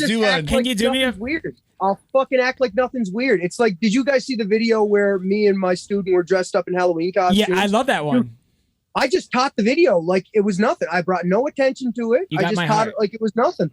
I'll do that with a fucking belt on for the rest of ever. No-gi shorts. No. I got sweater, hoodie, and the belt. I got a better idea. No-gi shorts. I like that one. Belt. Take some no-gi spats. Cut a hole in the crotch and wear it like a shirt, so it's a crop top. So you're double spatting. Go ahead. Yeah. Continue. Is that it? Yeah. I mean, what else? And then just cut off the hoodie part of your hoodie and put that on like an astronaut helmet from Kent, Wish. I would, if I'm you, Kent, I would say, guys are mad. Son. Have Miguel do it first and show you what he means, and we'll put that video I'm gonna out need first. I can't afford your spats, so shut up. All right, listen, Kent. Thank you so much for coming on. We really appreciate you. I mean, we talked about your Supernatural. Do you want to give everybody your handles and the websites real quick? Out. No, it's just like with my videos, man. I don't introduce myself at the beginning of it because if they want to find out who I am, they can fucking find out. I just don't care, right? Good enough, man. Yeah. We'll put it up on the screen. We'll put it in the description for you. We'll put it out there. But thank you so much for doing this. Hold on, don't go anywhere. But again, thank you for doing this. We appreciate you. This was awesome. And if you're ever down in Florida, come by and see us. Come in the studio. We'll do it again. Whenever fucking Canada stops being communist, man. Yeah. Whenever you can unbreak your children's hearts and get them down to man. to Disney World. I might meet you up there. How are you guys from Disney? It's 3 hours. It's 3 hours. No, I'm not. No, I'm not gonna. Nah, I'll meet you up there because if you live in South Florida, a 3-hour drive is normal. Yeah. Oh, okay. We'll come up and we'll roll. Yeah. We film in Miami, but we're both from probably like 25 minutes to an hour north of here. But it's still where I live. It's probably 3.5 hours from. I'm right off the turnpike, bro. I could be there in 2:45. You know, it's the kids. It's the kids. Awesome. It's like when you drive, you got to do kid math. Each kid equals extra. It's not that. No, it's just they just want to stop all the time for no reason. All right, let's let Kent go. Kent, again, stick around. But thank you for doing this. We appreciate you, man. Take care. Peace. All right. All right, very cool, man. That was dope. He's a fucking cool guy. Cool guy. That's very chill guy. Like you can hang with him. Yeah, very unique. It felt like we just hung with him. Yeah, it's like a very unique perspective on life and jiu-jitsu. He's just doing what's making him happy, and I feel like he just makes decisions based on good energy. On good energy and not what the world wants to see or what the jiu-jitsu community or the world expects. He's just being himself. He's doing shit for himself instead of doing it for everybody else, and then it's working out. But I don't even think he's doing it like in a rebellious type manner. No, I think he just truly. It's just self-fulfillment. Yeah, I think it's authenticity. Yes, it's good like word. that. That's him. He doesn't really give a fuck what anybody thinks about him. Yeah, and it comes off in a non-cocky, non-asshole way. Yes. He's not an asshole about it. He's just like, this is me. I want to be me. What the fuck? This is what all self-taught martial artists should be like. When they say be yourself, he's living it. And look, the girl that I mentioned in the episode, what's it, Mary? Mary that wears _A _B. Bo knows. Bo, why do you not train jiu-jitsu and know that handle? Because I watch her for moves, and she's great. She has great moves, man. Yeah. Like she what's your favorite move that she does? Well. I don't know the names of the moves. No. But I watch. See the way my Instagram's set up. She's very good at the way she shows the moves, and whoever's filming them is doing a fantastic job. It's incredible. Look, I think you can judge somebody by the company they keep. Right. And again, I don't know her a lot. She doesn't really even talk in the videos, right? It's just the moves. No, right? Sometimes. Very rarely, yeah. I don't even know that I've heard her talk. She does show off like rash guards and things and shorts and stuff. But Eli Knight, I know Eli Knight wears his stuff. Again, you can judge people by the company they keep, and the fact that somebody like Eli, who's so kind of laid back and chill, and they're working together like that. Well, that also leads me to believe that he's just as cool to work with. Also, Mary, the female athlete. Yeah, that does athletic stuff all the time, and she's getting into like self defense and protection, like with firearms for women too as well. Recently, I think she was like dry firing one of her new handguns. And you mentioned in the episode that she's throwing hands. I saw her throw some hands. It sounds like she's developing her. She's developing all aspects of things I think that make her happy. I don't know her, but B, also just promoting self defense amongst women. That too. So that's pretty dope. I know through the pandemic, those dogfight videos. What was it? What's the full handle? Do you know? Oh man, I don't know. I follow them, but it's just kind of like I see it, and it's like I don't care about it. I just like the content. They were doing it in this garage, but like it came about because of COVID. I think. I don't know a lot about it. I know about that came to life because of COVID. They were training in the garage. They started recording stuff and. Hey, you guys want to go viral? Start a thing with jiu-jitsu in phone booths. Like they already did that. Like the Russians doing boxing. They already did the phone booth, and there's also car-jitsu.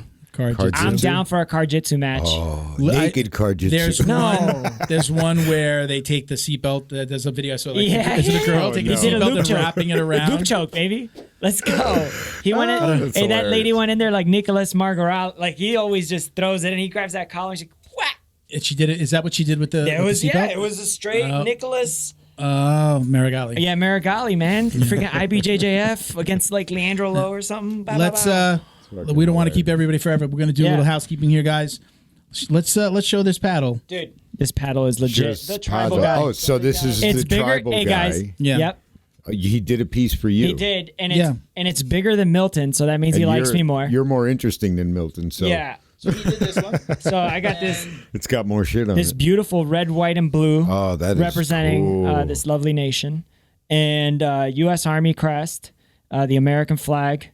The old stars and bars. We got the Brazilian flag since I've been doing jiu-jitsu for 2 years. I know this is what this flag looks like because it's everywhere now. It's because you're Colombian. People know. and then the kanji symbols for jiu-jitsu. That's what I've been told. You trust people. And then we got a shark, man, because it's kind of funny. Well, isn't that symbolic of a certain type of energy, though, the shark? Well, it's also the reason I said it, because you could go real deep with this, but I like the shark because of the meme of like, I'm a shark, jiu-jitsu's an ocean, and most people don't know how to swim. Yeah. I'm horrible at jiu-jitsu, by the way, but I love the saying. No, you're not. But yeah, in our world for you, Bo, we'll tell you like there's a lot of people say like I'm a shark. The ground is my ocean. Yeah, most people don't know how to swim. And most people don't know how to swim. And then most just that was that was your guy. Most people are bait. That's one of John. Yeah. And I don't know if this was on purpose or not, but I really love those frozen popsicles that are red, white, and blue. And dude, look at this. The rocket looks just pop. like it. The rocket pop. That's what they're called. Dude. Huge shout out for the front and the back. Can we get, I don't know how close up we can get, but that is an awesome, a crest? Yeah. Right? No, it's beautiful. Yeah. It's beautiful. It all looks great. That is really cool. It is heavy. If anyone, you could put it down. If anybody wants their own version of a paddle like this, it was Patrick does this in different sizes. He has some of these things available, like you've got them on the desk there. Yeah, and everything. A shark as a necklace. Tell this too. Everything on there means something. So every design, it was personal. We had good communication. He's a good listener, obviously. Yeah, just so everybody knows, you would talk to Patrick, fill out an email, or you could talk to him directly. Mm-hmm. You'll kind of give him like your history or like what you want your paddle to show. Ours was a little different. We didn't have kind of the symbols put on top. This is a little bit personal. We have no honor. You have no honor. That's like he does. You can tell him. Say that. You tell him about your life, and he's going to give you a board that is representative of things in your life or things that you love. So I think that came out awesome. If you want your own paddle like this, you can go one of two places. On Instagram, at this tribal guy. Good follow. Or you could check out his Etsy, where again, if you want to show some of the other stuff that he has. Dude. My family's definitely getting some of this action right here. They look great. Necklaces, their pendant things. Yeah, they're necklaces, and that some are wood, and these look like some sort of composite material of some sort. But it's like a little. He's got earrings, necklaces, keychains. Nice. They're really with cool. A leather braid. So Etsy.com/shop/this tribal guy. So go check him out. Cool. Yeah, Patrick's please. awesome. Nice. All right. Love it. So shout out to our Patreon podcast patrons, including gym sponsors Carlson Gracie Winter Haven in Winter Haven, Florida, cgwinterhaven.com, at Carlson Gracie _Winter Haven on IG, Carlson Gracie Broward County as well. Big J, what's up? What's up? Check them out at carlsongraciebrowardcounty.com, at Carlson Gracie Broward County on IG. We also want to give a shout out to one of South Florida's newest black belts, John Way Martial Arts in Plantation, Florida. John Way Martial Arts. Got to give him one of these. I know. Black belt. JohnWayMartialArts.com, at John Way Martial Arts on IG. Our individual podcast patrons include Jebediah Berra. I got it right this time. It's a lot of Jebediah, whatever. Robert Walker, Frank House, Boa Athletics. Check them out at BOA_athletics on IG. Jason Smiley, CJ Carroll, Mission 22, Chuck Reddoor, and Roberto Santiago. If you'd like to support the show, visit patreon.com/Jiu-Jitsu Dummies. We can either do individual sponsorship or individual shout-outs, or we'll shout out your gym. It's like $5 or $10 a month. And you're helping the show, you're keeping us on air, and you're getting a little love for your gym. You don't have to be the gym owner if you want to shout out your gym. You could have us shout out your gym that you go to. Oh, man. All right? It's like a thank you card. So join and you're automatically also entered to win, not for the gym sponsors, individuals. They're automatically entered into a $100 Jiu-Jitsu swag drawing every single month. And it's like Fightback CBD, coupon code to jiujitsudummies.shop. Flow and Roll throw some stuff in once in a while. Sometimes we've done some gis. So check it out, and we'll choose a new winner every single month. Keep an eye on at Jiu-Jitsu Dummies for all the ways to watch, listen, support, and donate to our scholarship program. It's there. Where we award one-year scholarships to veterans, first responders, and amazing kids. Now, I say that we were doing it under the foundation. We had 2 sponsored athletes. Those have expired. We shut down the foundation. We're doing it under the podcast now. So the more donations we get, you can check out the link on our IG. Click there, and there's some ways that you can donate. Help us out, and we're going to do another. I'm excited. Another sponsored athlete, at least one, hopefully 2 this year. The more you help, the more we'll get it. Yeah, I mean that's where it goes. Shout out to Fightback CBD. They've been with us since the beginning. They were one of our first product sponsors. Interviews too. He's been on the show a couple of times, and they give us 2 bottles of CBD to give away on almost every episode of the show. If we don't use them then, we might use them for the Patreon giveaways. Very reachable. Yeah. And also just a fun page. So let's talk about that real quick. So that people know, Justin, he's a recovering addict. Yep. And what he does is he takes the proceeds. I don't know if it's all the proceeds. He takes a big portion of the proceeds. And he uses that to sponsor recovering addicts and people with mental health issues. Yeah. Through jiu-jitsu. He finds them a place to train. He'll give them a gi. He's there to talk to them. He's there for he's also trained to talk to people too. Yeah, he's classically trained. You do not need to do jiu-jitsu to reach out to him to have a conversation. He's there. He puts out videos that says, "Hey, reach out to me if you want to talk." It's a weird climate, and man. Awesome guy. I think that we've surrounded ourselves with some really cool people like that. Between like DD214, they give stuff back to active military and veterans. Yep. First responders. They do a lot of really cool stuff. This guy, they gave me some stuff. They just gave you a whole bunch of stuff. I know, thanks. Hey, last but not least, everybody's probably seeing all the Raise Energy drinks on the table.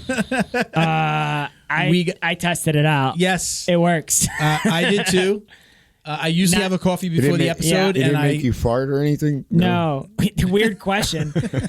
No, it didn't. Actually, okay. Which one did you do? What's the name of yours? I think it's called Apollo. Man, Apollo. I think it says Apollo. It's Apollo. Yeah, I think that's Apollo. It's Apollo. It's Apollo. Apollo. Okay. I apologize for not knowing that it was Apollo. I did sour gummy worms. I'm going to be 100% honest. This is the very first time I had a Raise Energy. First time. delicious. I'm excited to pop open some of these. I think you're definitely. I think we're going to leave them in the fridge here, and we're going to pop open a couple on the next episode. That's going to make you fart. Yeah. Well, cool. I mean, we both drive a long way to come here. You will. And I'm pretty amped right now. I might go home and do a chore. You'll be farting all the way. I'm usually really gassy, and I haven't farted yet. Yeah. Not that you've heard, anyway.